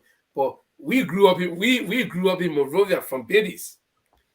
Poor, you live in Charlatan. I live on the bypass. That's a concentration of the I Monrovia live City right police. behind City Hall, so don't make it sound Okay. good. Call the thing, say Okay. you live behind Then City Hall. Yeah. I had a family friend who lived directly. I mean, straight past City Hall, right there, right there. The Weirs, the 20 Weirs, the Weirs, the Melbourne police there. Okay, he lived. Right behind the City Hall. No, even when reading from the mayor singing house, they were not going to on the City Hall. So I was there all the time. I have never ever. And I'm talking from the 70s to the 80s to the 90s. I have never. Young people were mosquito police. They never carry arms. They carry baton.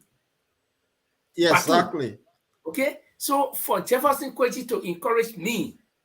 No, guys. This is simple. We will look for that the other created the Monrovia City Council. Why are you wasting your time? Why are you wasting your time? I'm talking from the 70s. We will read it. Listen, we will read it. From the 70s to the 80s. He encouraged us to go there. We'll read up. We'll go find it. 3 decades. 3 decades. Before I left to travel to Europe, 3 decades. I dealt with the city police. I did not see even knife. Play. That new ad, Gemma, it could be new ad that they incorporated into the thing. So we need to read it. We want to see it. Yeah. Let's read the ad. The city mayor said we should read the ad. Let's pull it out. Okay. If anybody can pull it out, you know what's going to happen? These guys are nearly themselves when they're out of power. Jefferson Cllr is already standing accused of several crimes. And this one top it all. This guy is a gangster. And we're saying to you guys, Paul and myself said it here, like you can't treat people like the people we are government is people, they are a bunch of gangsters. If you treat them with respect, you don't respect people's lives. Look what the council have just said about the 3 boys.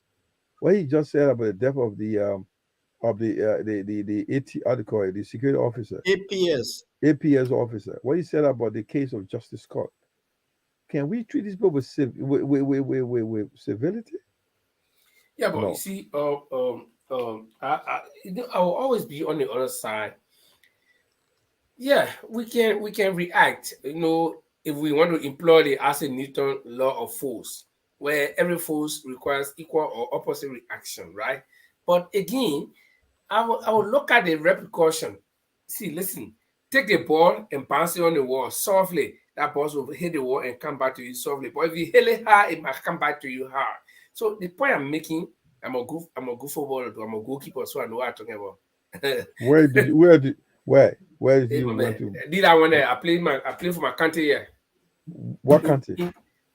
My country, you don't know, you don't live in Norway, so you don't know. I play for my country at third division level. Don't guide me to different summits. Okay, move from there.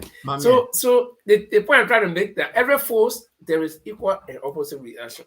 So we want to protect ourselves, but let's look at the repercussion. We don't want to go back to that discussion again.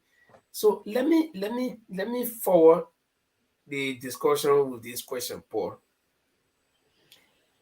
Councillor Vodia accused the president directly of sodomizing the 3 missing boys. The 3 boys. Yeah, I come to you see, I want to be fair here. The boy had gone somewhere to go work. According to the story, that Moses had contacted them to go somewhere to work. And when they went to this place, somewhere, I don't know whether it was in Bapol or somewhere, where they're supposed to work, and they were supposed to be crossing one river, and the canoe that they were crossing was supposed to capsize. And there are people who have been crossing, who live in that area, who in fact, the canoes that run. But none of those people who live in that place came and said, well, our canoe lost, our canoe capsized, we can't find them with people, and they, no report of that such. But the boys were supposed to be crossing the canoe, and the canoe capsized, right? And nobody could find the boys. But Councillor Vodia is telling us that the boys were in the presence of the president. So I'm asking them. So I want to draw the line between here. Was the president in Bapolu where the boys were supposed to be working, or did the boys, instead of going to Bapolu to do the work, were they brought to the no? So we got to look at all these things. That's why I asked you guys. Are you raising doubt here? I'm not raising doubt. I'm trying to draw line. Okay, let me get something clear for you right here.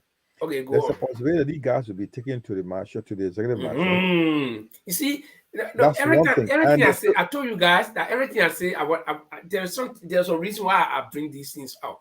Because okay, I want you to read this. Read this from Alexander. And this I just dropped something. Please read this. Okay, say junior professional player can tell you more about Joshua bad habits. That says a lot about sodomizing. One thing I will tell you, one thing I also want to bring to your attention. The attitude of this sodomizing or having this thing, when sodomizing, having anal sex, that's a fact. You need to make it clear. That's why sodomizing may be a big term for most people. Forcing that's the third person, boom. That's what's happening right now. And this person is accused of doing it. You remember that Josh Solo on Spoon TV said that Samuel Tuer was not like Georgia did not like Samuel Tuer because they accused him of doing the same thing. You heard of it before on this Spoon TV? That they accused the person he was a gay. He was a gay. That's the reason they didn't like. When they wrote something about Samuel Tuer, wrote something about George Weah about having affair with men. Like George Weah did not like Samuel Tuer. Did you know George sort of talked about that on Spoon TV before? And this is the reason. I can't agree. I mean, Moluba also said I can't agree, and Joshua were kissing. He called them. Right. So those are things. So it's not. So it is sodomizing coming out. It won't be a strange thing for us. So now you follow my trend where I said let's look at history behind and listen to what Councillor Fordia said, and let's try to see if there is any semblance of truth. Are you guys following material? Because every time we go these things, I know there is something that I'm trying to refer to. With all this, the George Solo accusation, the Samuel 12 writing, and Boluwa Molu, yeah. So then, and then Councillor Verdia comes and said that these boys were in the presence of the president. First of all, one, then they told the boy to bring other two friends. So, is there any semblance? That's the point I'm trying to make. I'm not trying to deny. We're connecting the dot now. You want to have an OG or your boys. That's all you want to do. Just have the high. That's all it is. It just is part of the thing. I mean, you can put the dot together. You can connect the dot and cross. You will know that these information are not just coming from the.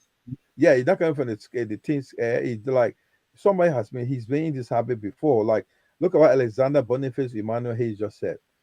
People that junior professional boys will tell you, President Joey, about bad habits. Probably he's been sleeping with those boys when the other junior professional. Where is junior professional today? It's gone. These things are happening. I mean, that people will be profound gay guys who come out. If you want to be gay, come and say you are gay. What's wrong with that? That's your sexuality.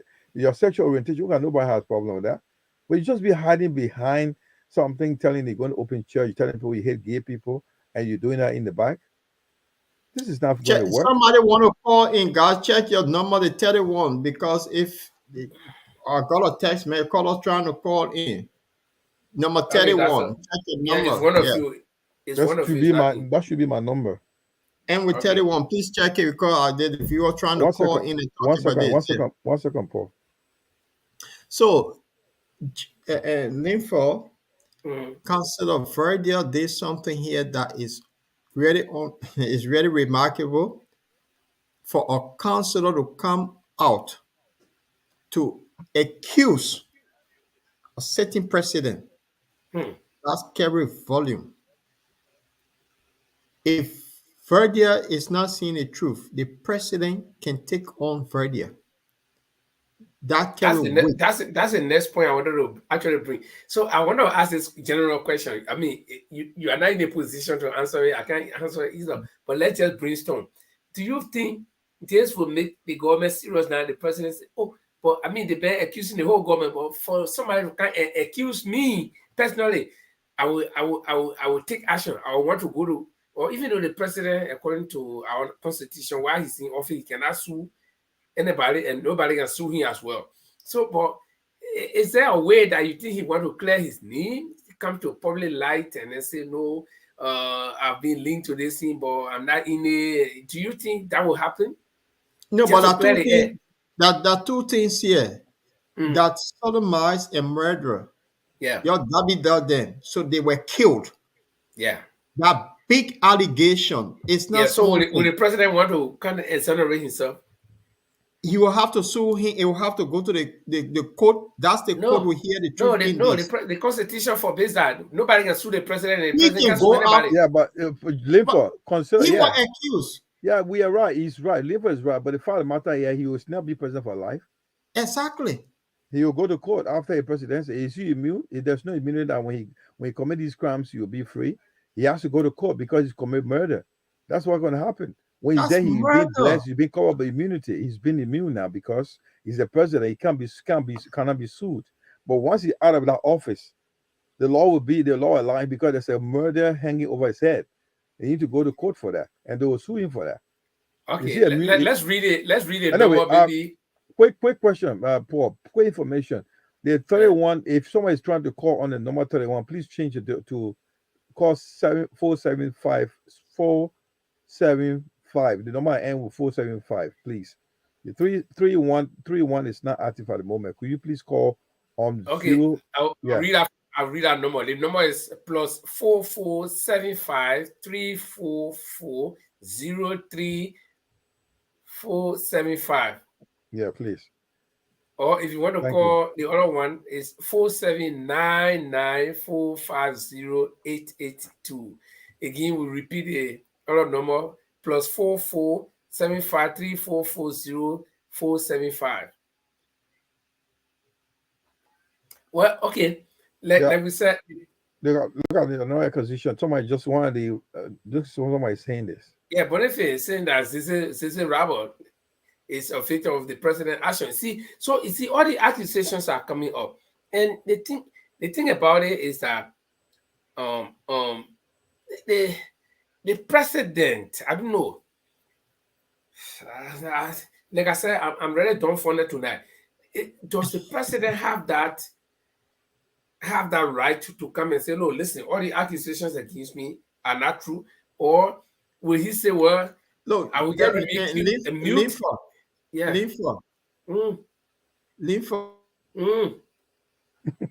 Sue Verdia if it's lies. He can do that. Yeah, no, but not now.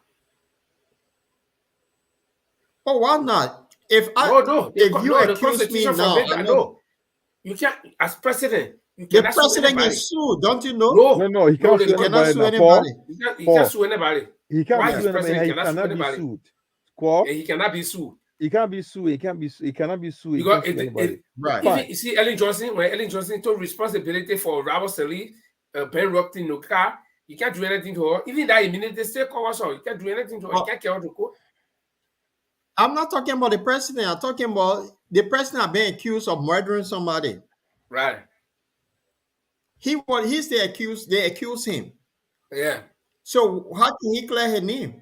Yeah, but then you gotta repeal the constitution because it says why he's president or even after he's president. There must be, guys. There must be a way around it. The president has to answer questions. Exactly, because remember, they see Eddie Johnson time. There must be a way. Let me put you on track.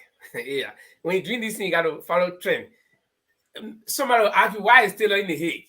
Taylor is not in the Hague because of what he did as president. Taylor is in the Hague as what he did under the war crime school. So if you want to take George Weah for murder and all this thing, you got to bring out the WCC. I'm not talking about George. I said George Weah have been accused. They accused George Weah. So they accuse him. Now what will he do with Verdia?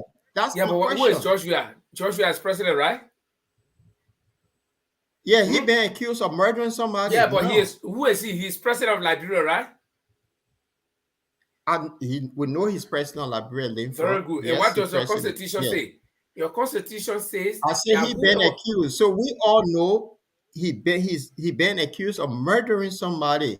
Yeah, you can carry that accusation, you can pull on your hair and carry anywhere in the market, still with it. You cannot do anything with it. So now your constitution, your constitution that you live under, your constitution that you want to abide by, that you want the president to also execute, says that as president, whether that rat or that rabbit or that cat, as president, whatever he does, you cannot sue him. He cannot sue you.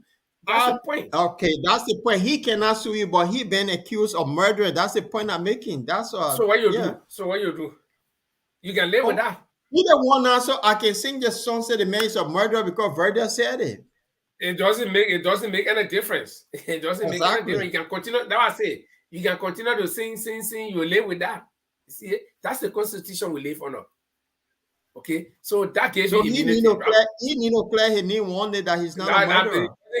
What does he care? The president already enjoy all immunity. You can say you're not being president forever. Yeah, but so whether let me tell you, whether he's out of office, he can't still do anything to him. No, he can do something to him. No. Go and read the constitution. No. Then why you can go tell Ellen Johnson to go now for Nuka? Go tell her to go. You cannot. Because George Weah decided to protect. Not George Weah. Your constitution. Wait. Well, have you read it? Do not argue about it. Have you read the constitution? Wait a minute. Mm-hmm. When George Weah said, "I will protect Eddie and her family," my man, the Constitution is not rock in stone that you cannot unless you can amend it. So it's not like a stone that nobody can change anything. You can amend Constitution today and go for somebody tomorrow. So unless you can change it, that's the point I'm making. But what you don't have to change it. You can make amendment in there. You don't have to change it. But amendment means to change. Amendment to change certain part. Amendment. You just change few words in it. That's all. And then until you can do that, George Weah is a free man walking. You can call him. You can say he killed all the people like bro. He's still a free man, and he can't. Why he can't go sue Prophet Key? Prophet Key calls him my whole day. He can't do nothing. Even me. Causing somebody is different from accused of murdering. You don't know what can make somebody there. Causing George Weah man could make him there. He could sue Prophet Key for that, but he cannot. It's what I mean. Even you can accuse him and say he killed people, which is a grave allegation, but he cannot sue you. That's the point I'm trying to make. Our constitution forbids that. You don't want dragging it. That's what I'm saying. He's a murderer until. That's what I'm saying. You can say that. You can do whatever you want. Joshua is a free man according to the constitution. But let's move forward. Okay, I think much said about this, which is a sad story though. But let's look at something else here. You know, we move into election. We got 8 months, make it 8 months. Then we got a lot of things to do. Voter registration, which is starting in March and will soon be in March.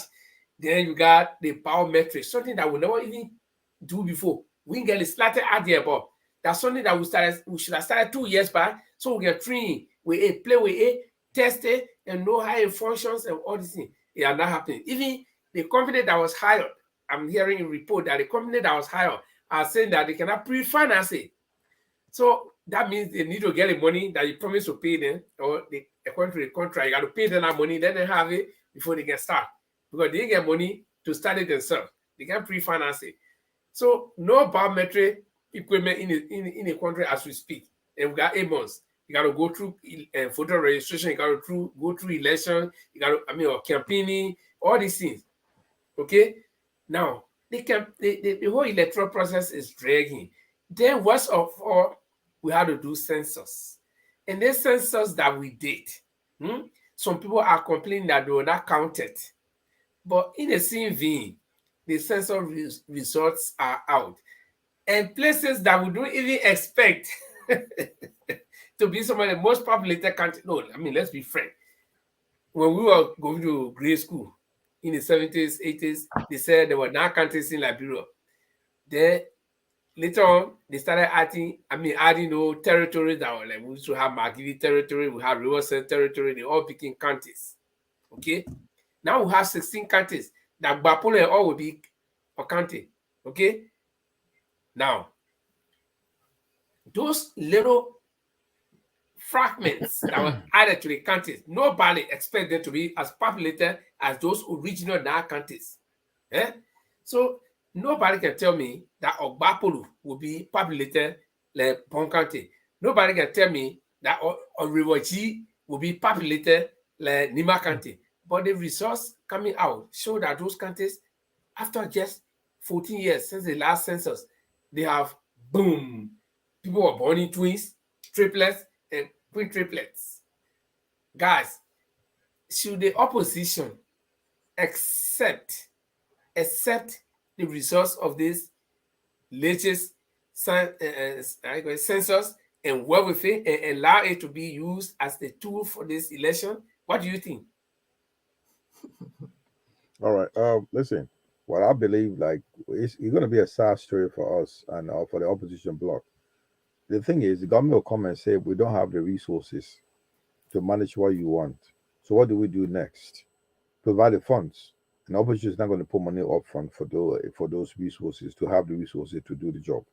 Definitely we'll be left with what we've been having usually to carry on. So the opposition can only come and make press statements, and they condemn this. We condemn that. We're against this. We're against that. This is not going to happen.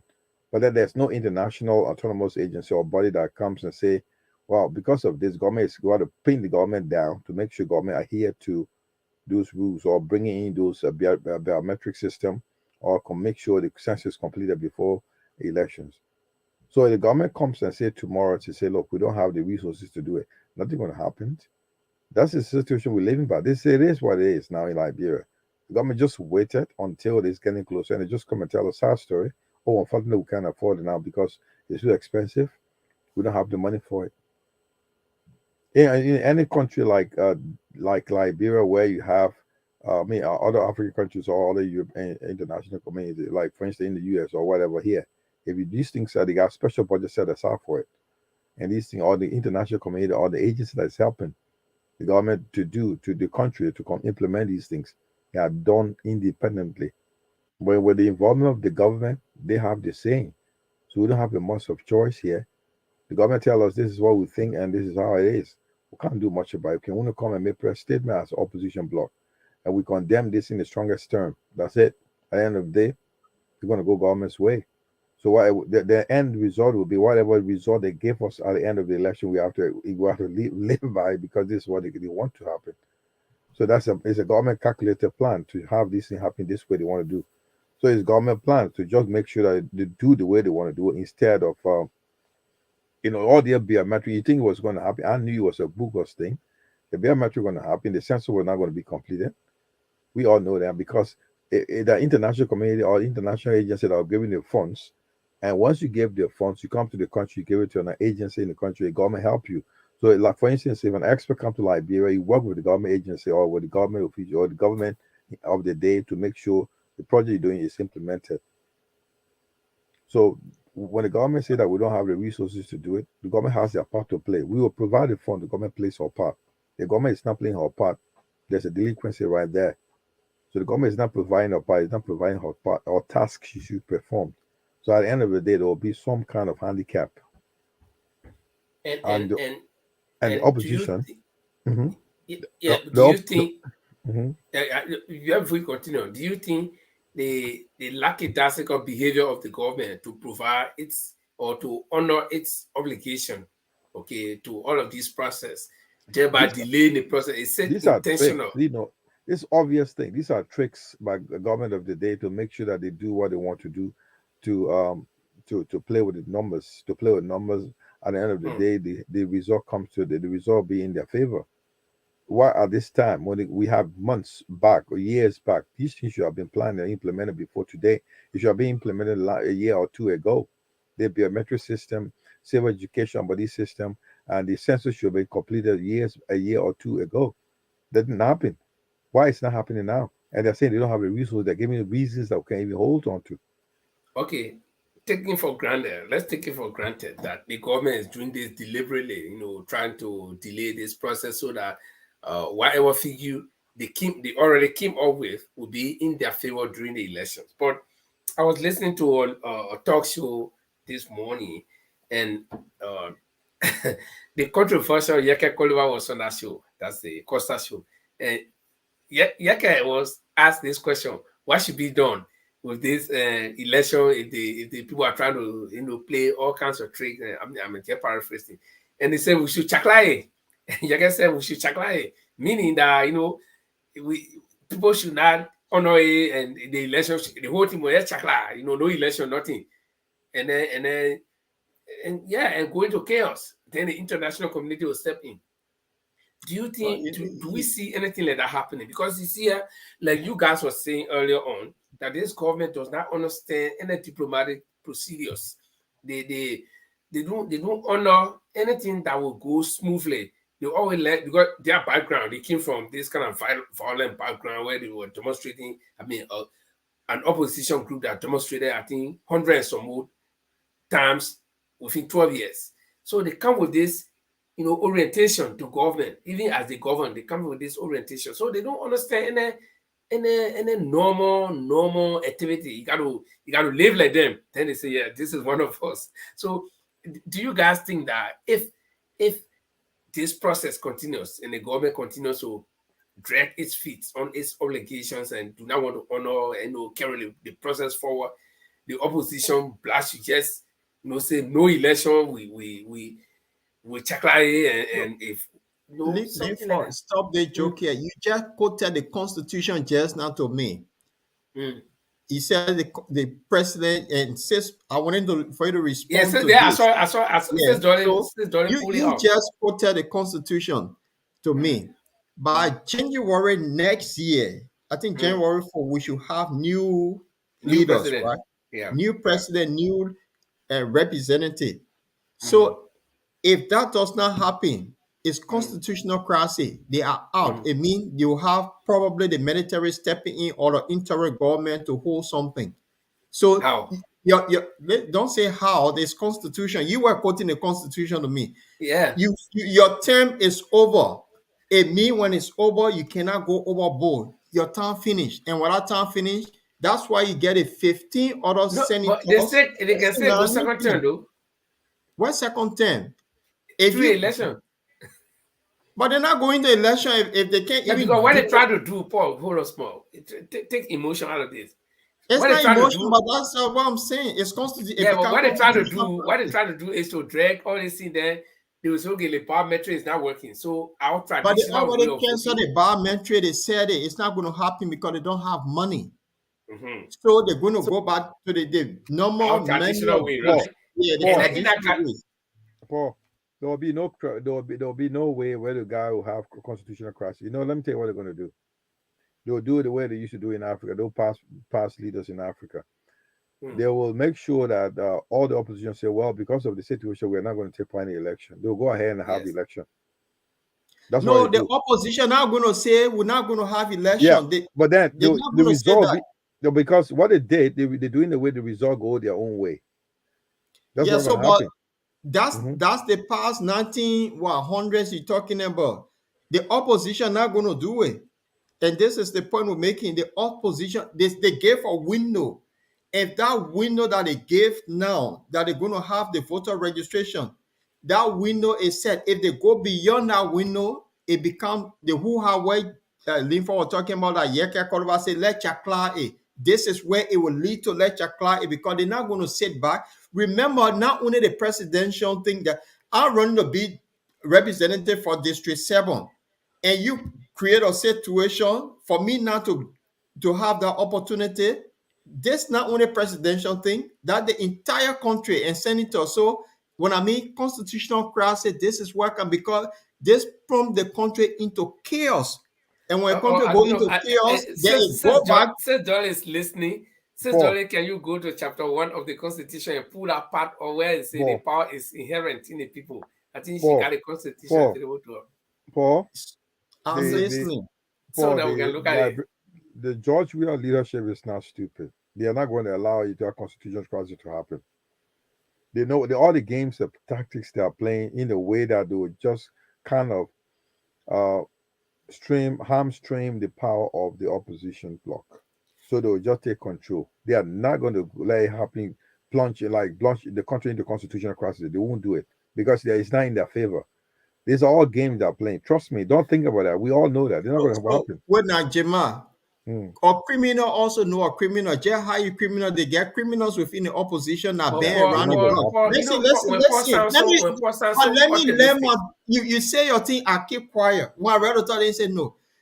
The United Party yesterday, where the sheriff of the time, they understand the same behavior these guys are doing. And they want to come back to unseat them. When you think you criminal, you get sense. The other people said in them to as opposition, that one as referred to what Yeka Koluba said. If you think you're going to delay and play all that, say, in the end, we will just run it. It's not going to happen. You shouldn't even go let me ask you one question. Let me ask you one question, or let me bring your attention to something. Yeah. You have an opposition bloc that is fighting itself, divided. No, they're not fighting themselves. That the propaganda that is run. They're not fighting themselves. They're not fighting. There is nothing yet. No, they're not fighting. Unless Mr. Cummings was not taking the code right in our own ass. Okay. They're not fighting. That was done that months back. They're not fighting. So what are you alluding to? Do we have unity in the opposition? Is that what you're trying to say? No, but no. It's nothing to do with unity in the opposition. Paul, I wanted to lean forward to retry that statement. There's no fighting in the opposition. There's nothing like that, Mike. Okay, they got disagreement. They're not working together. Let me put it that way. It doesn't matter. That's what happens in politics. Linfa, the country you live, when they go into election, how many people can run for the prime minister post over there? How many people? So many people, but they don't go so because there's so many people when they disagree and meet they fighting each other. No. So they're not fighting. I want to see, you want to see we have disagreement. I like your policy. So that's normal thing. They're not fighting. Okay, so but at the end of the day, if the government wants to do some shenanigans, at the end of the day, do you see our opposition bloc standing as one big bloc? But this is where Mr. Cummings said that's where it become the opposition unity that they will make sure. Yeah, but there's no guarantee. There is no guarantee. No guarantee. Yeah. I'm judging from past experience. Yeah, but see, for me, let me tell you. But now, no. This is you going back to the war. Let me tell you. What past experience? Yeah. No, I won't give you a chance on there until I say what I want to say. Okay, good. How many times we have elected government and we came to this point? Before, there was one party system they had. After that, we have military coup in Liberia, then became civil war. So where the past experience go, the mean democracy that we have, it was just from early to where. That was the mean transition of power. Taylor were run out of the country. So which period in time in Liberia you talking about? You finish? I finished. Okay. Now, I will come here to say that the opposition bloc, as it stands now, is now united on common policy. Eh? They are not united on common policy. If there is one thing that the opposition is united on, is to change state government. But how to do it, they all have different formulas, which is normal in politics. But the question is, what guarantee do I have that if George Weah wants to sustain himself in power, and I'm a sympathizer of the ANC, that I will get a cooperation of the Unity Party, that I will get a cooperation of the Liberty Party, the rest of the Liberty Party, or the other. You see, the thing is, you got to judge from past experience. How many times has true unity existed among opposition parties that are not running with the governing party? Even in the governing party, the opposition party that make up the coalition there, they still have problems. So you see, listen. I don't, Paul. Paul, getting your question. Paul, give me a not break. confusing. Paul, Yeah. let me say something to Linford. Because time will come that somebody party, why you think depending on to be your opposition group will be dissolved, will dissolve themselves into the ruling party. You see it? So you need to understand something. You need to understand something. These very opposition blocks, they have their own manifesto, have their own political programs, and you don't expect that because there will be some disagreement in terms of policies. So what Paul is saying here, they are disagreeing in terms of policies. So you don't expect them to go and join. Like, you should know a collaboration or correlation is not same words. They can be collaborative, but not correlation. So they are all in there to win the seat. So they are not in there like, okay, well, Mr. Kumi is coming to say, I'm going to be part of Unity Party because Unity Party will be the president, I'll be the vice president. Or Liberty Party will say, or the other party, or LPP or whatever party say. They will have differences in terms of policy differences. That doesn't mean that they are against. They have to have unity. They're okay. Yeah, we agree today. We make press statement. Where have you seen the West here, where all the opposition will go together and make one statement? Every opposition got their own room. They make political statements. Like there's something happening in the country, like the Liberal Party here, where the other parties, their various parties will make their own statement against something that's happening. They're not going together. So one opposition block, one statement against this party. What's going on? In the instance. So what do you expect to happen? Yeah, but wait. In this instance where we are, because we are just speculating. What we're speculating here now, that the George Weah government want to sustain itself in power, and then at this point now we expect that all of the opposition party will come to one common front. No. You got no okay, so then you getting my point. No, Paul. That there is no guarantee. That there is no guarantee that even somebody group that will call opposition will stand up if George Weah say I want to say they are opposition. No, sorry, they are opposition that align with George Weah party. You should also know that. The opposition that we will say it against what George Weah doing in different form.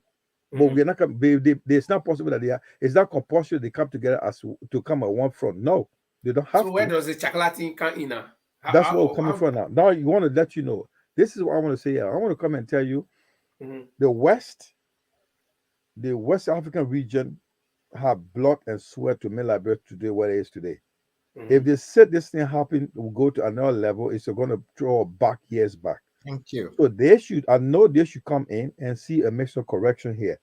And we don't expect America, France, UK, other Western countries to come in. We have our own regional leadership, where we expect it to come in and help the system, straighten up the system. That's the only way. If you see Honorable Yeka Kolba saying this because he has no way out, nobody's listening to us. Nobody's listening to us. George Weah is doing the way he wants to do it. When we talk about when we talk about self-defense here, we're saying because the government has failed. That's what we're speaking of. That we want a legal defense system where I can be allowed to have a registered arm to defend myself in terms of somebody arm robbing me. So we are saying to what he's saying that if nobody's coming with Chakla, then the people will come in because nobody's listening to us. Now it is time that the West African region come in and let us face the system. That will include the AU. Okay, so so I think we all talking the same, but But I want to make a correction. You don't expect the opposition, all the political parties, opposition parties, no, I do. That's why. In fact, this is where my skepticism lies. This is where I'm skeptical about that. Somebody see group you call it opposition, they might say, okay, me, I think we're going to George Weah. Then you go look at that politics. I That agree. politics. So that's okay. Because of that politics, right? Because of that, they can say that also. So can I ask one question? Let me ask the last question, and then I'll not ask any more questions. Go on. Let's make it. I'm just being hypothetical. Let's say we get 5 strong opposition parties in the country now. Everybody got ambition. We're going through the electoral process. We expect that things will go on course. Then all of a sudden, things start derailing. That nothing is working. So then, but we will know that our opposition, we're supposed to hold the government feet to fire. Then when last minute time, let's say July, August, then 4 of the 5 opposition say, okay, but then the waiting going now, I think we just gotta go join the ruling party. So the one last opposition that will be sending, what can they do? How can they check like anything? Nothing. They can do whatever they want to do. You just said something. The power is inherent in the people. The people decide who they carry. All of them decide to go together. One person stand, the people decide to carry that one person, the people carry that one person. It got nothing to do with the influence of the people. That's the point I'm trying to make here. Okay. You see, you started something, you said opposition unity. Remember 2017, the opposition bloc, one person took the case to the court. There were opposition unity for that Supreme Court hearing. You remember that? They decided to let it go because the country had just come from civil war. That was Kamina Jana was the only, how do you call it? Justice that said no. Because these people knew there was some foul play, and there was a recommendation made by the Supreme Court that they needed to clean all the voter registration. They needed to do this. They needed to do X, Y, Z. It was based on that. You saw the opposition unity one to quote. So this time around, if George Weah government decide to do the same thing, well, when I kept saying it will be constitutional crisis, the opposition knows they will that if they don't do what they're supposed to do within the time limit, that's why you alluded to why Yeke Koluba said them will chakla it, because they all know the fact. Yeke Koluba want to go by in the house. Then all of a sudden somebody beat him, that trouble in Oro area there. And that's what I'm talking about. So they will all come together before this happen. They will prevent it. And some of them we've been seeing this coming. We all look forward to that. See, because the thing I'm trying to do is I'm trying to conscientize the Liberian people and the opposition that we should not be complacent. Because we just say that, I know Liberian politics. Some of the time the same group depending on calling opposition. They go support. What you do now? So why are you calling for a radical step? No, I'm not calling for a radical step. I am trying to see what we can do. Let's draw up that line. What line? We calling for a radical approach. What you calling? What are you saying? Yeah, because that's the scary people that eat Liberia can take line when they calling for radical. Say, oh no, because this thing happen. That's exactly what you do.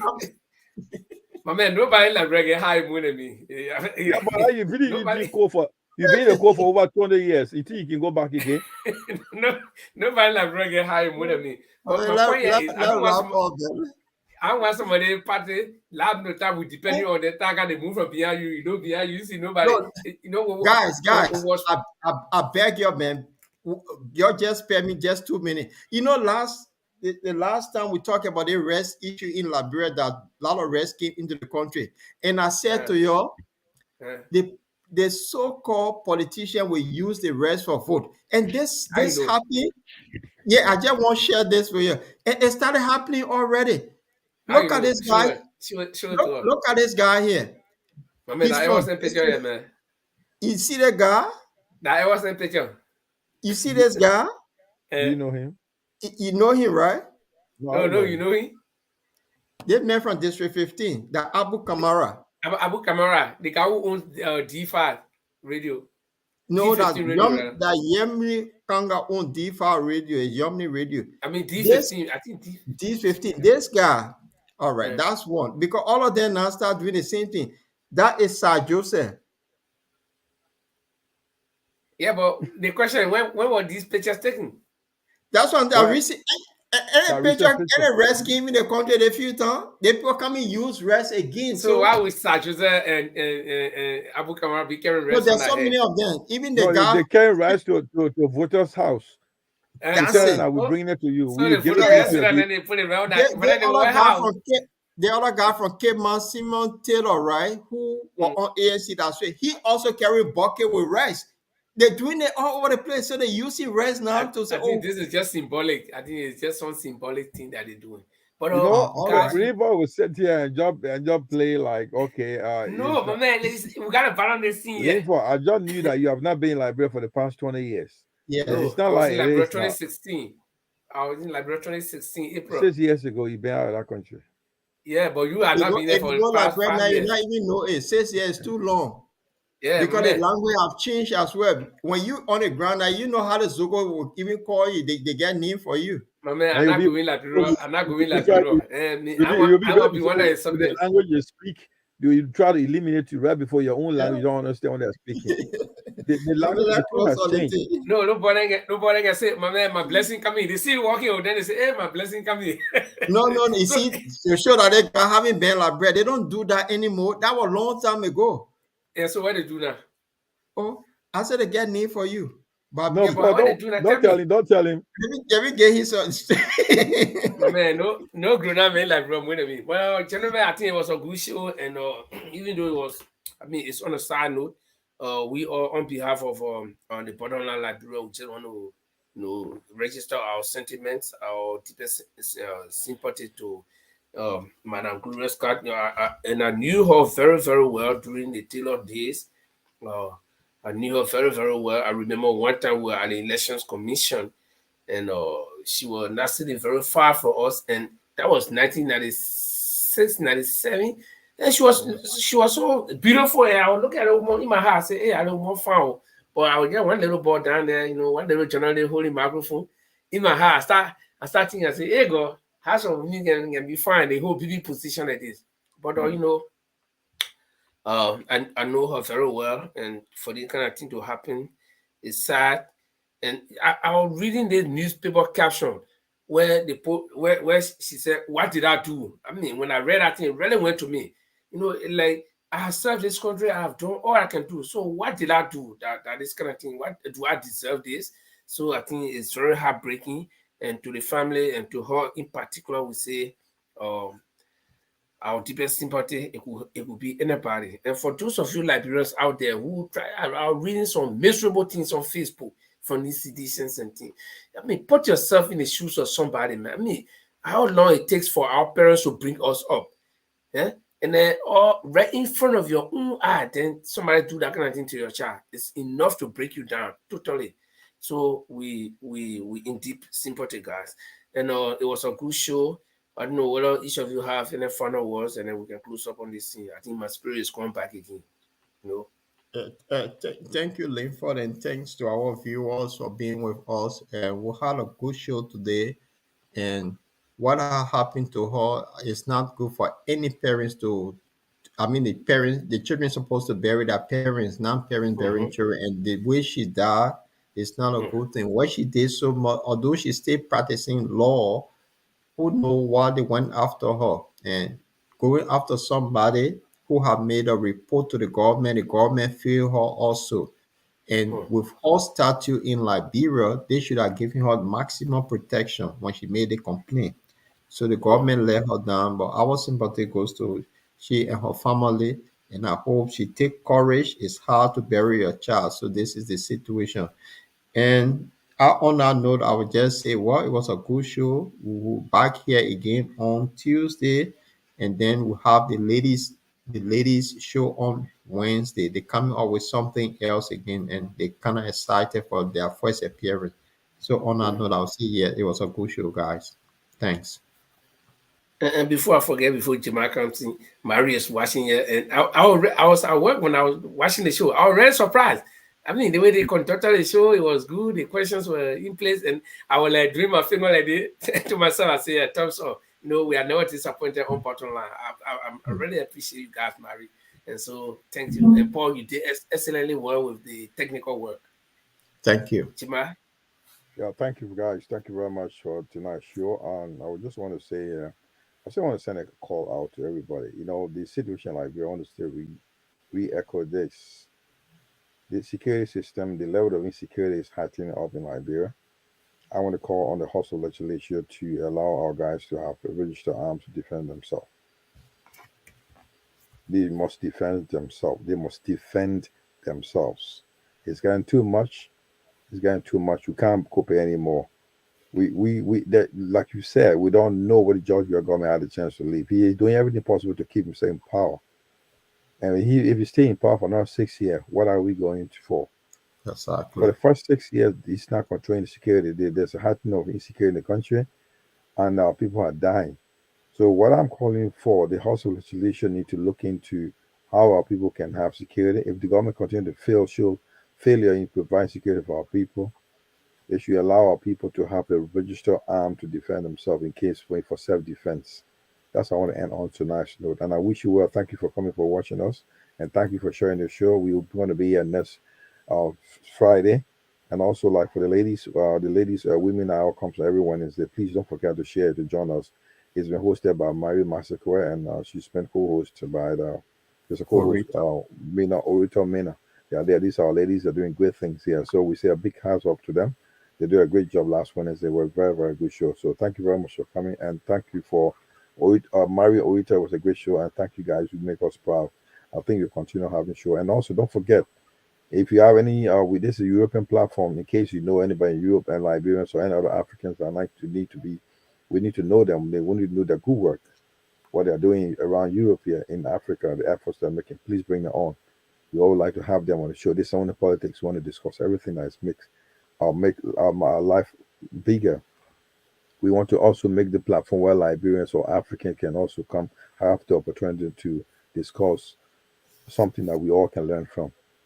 Thank you very much for the evening show, guys. Thank you for having me. Okay, yeah. And on that note, we like to say a big thank you to our viewers, those of you who are here regularly, and our new viewers as well. Alexander Boniface, you always here. And we have some new people here this evening. So let us say welcome to you and make this place your home. We come on every Tuesday and Friday, but the ladies come on Wednesday, midweek. So set your schedule and follow us. And we want to say a big thank you to Sis Dolly Nelson. She's our constitutional consultant here. And whenever we have constitutional matters, we let her pull up that particular part of the Constitution that we're discussing. And these are all healthy exercises. And I played the devil's advocate tonight. I was like on the other side, and the other two guys were on the other side. Next week, we'll be here on today's Friday. On just 3-4 days, we'll be here on Tuesday. And so make it your business to join us. Paul, take us home. Yeah, I want to leave us with this.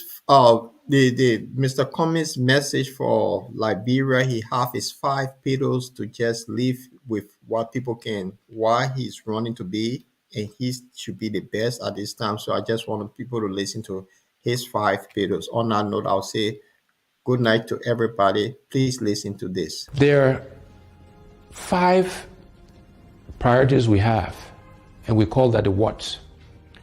And then there are 5 things we call the how we'll do it. And those priorities are as follows. Our first priority is infrastructure. Simply put, it's electricity, it's roads, it's water, and it's internet and cell phone connectivity across Liberia. We have to have to invest in infrastructure. That is the top priority. That's the basis on which we can and will do everything else. The second priority for us is job creation. There are too many unemployed, underemployed, and unemployable Liberians. The unemployment rate is over 85%. And therefore, job creation is our next priority, creating jobs for the Liberian people. So after job creation, our next priority is agriculture. We are a country, after 170 years, that do not fear ourselves. Last year alone, we imported over 160 million United States dollars in rice import, and total food imports was over $280 million. These are things we can do for ourselves. We should be producing rice to feed ourselves, and my commitment is that by the end of my first term in office, we will be self-sufficient in rice production. And within education, we are focused on vocational training, teachers training, and adult education. But we have to educate our young people because, again, that's how we can help them create jobs. That's how we can train farmers. And so these things are all linked together. And our final priority in terms of the what's is health. Because you can have good infrastructure, you can have a good job, you can feed yourself, you can have great education, but if you don't have your health, it doesn't matter. And so health is our fifth priority, and there we're focused on primary health care and preventive health care. So those are the what's we'll do for our people, for the Liberian people. How are we going to do these things? The first how is we want to engage Liberians differently in the transformation of our country. We call this hearts and minds. How do we get all Liberians to participate in the changes that are required? We're going to use arts and music and culture and reconciliation and religion. All of these things, we will be deliberate in using these things to engage us as a people in this transformation process. And so we're doing some work on how we can make those things happen. The next how is that we're going to find the money. We have to find the resources, the money, to do all of the what's I mentioned earlier. And the way we'll find the money is first, we'll go after waste in government. You know, we spend a lot of money on things that we don't need, or we pay too much for things that we do need. So for example, I believe the vehicles we buy for our government officials, we spend too much money on that. We should reduce the number of vehicles, and we should buy less expensive vehicles for our government officials. We need to reduce how much they make so we can pay teachers and civil servants and police officers and the military officers and healthcare workers, people who actually do the work. We need to pay them more money and reduce the gap between those at the top and those who actually do the work. The other way we'll find the money is going after this thing called corruption. You know, corruption has been the bane of our country. Is the primary reason why we are as underdeveloped as we are today. And we will aggressively go after corruption. The first thing we'll do is we will appoint a corruption czar, a minister in charge of corruption in the presidency that will coordinate all of the agencies that are meant to find corrupt officials. Secondly thing we'll do is we'll make sure we are giving the resources, the money, the right people, the right logistics to the anti-corruption agencies, the LACC, Liberia Anti-Corruption Commission, the General Accounting Office, the Public Procurement and Concessions Commission. We will make sure they got the right resources to go after corrupt officials. After that, when we find people who are corrupt, we will prosecute them, we will put them in jail, and we'll seize the assets. It will not be good enough for you just to resign. Okay. So those are the things we will do to really go after corruption. I have committed that I will not take a salary. The salary that is paid the president, I will allocate it towards helping to fight corruption. That's how important I think it is to us. And then the other way we'll find the money is we'll make sure we're getting full value, the full monies we're due from our natural resources. We'll look to exploit other natural resources so we can get the funds required to fund healthcare, to fund infrastructure, to create jobs, etc., etc. So finding the money is the second how. The next how is we want to create a government of inclusion.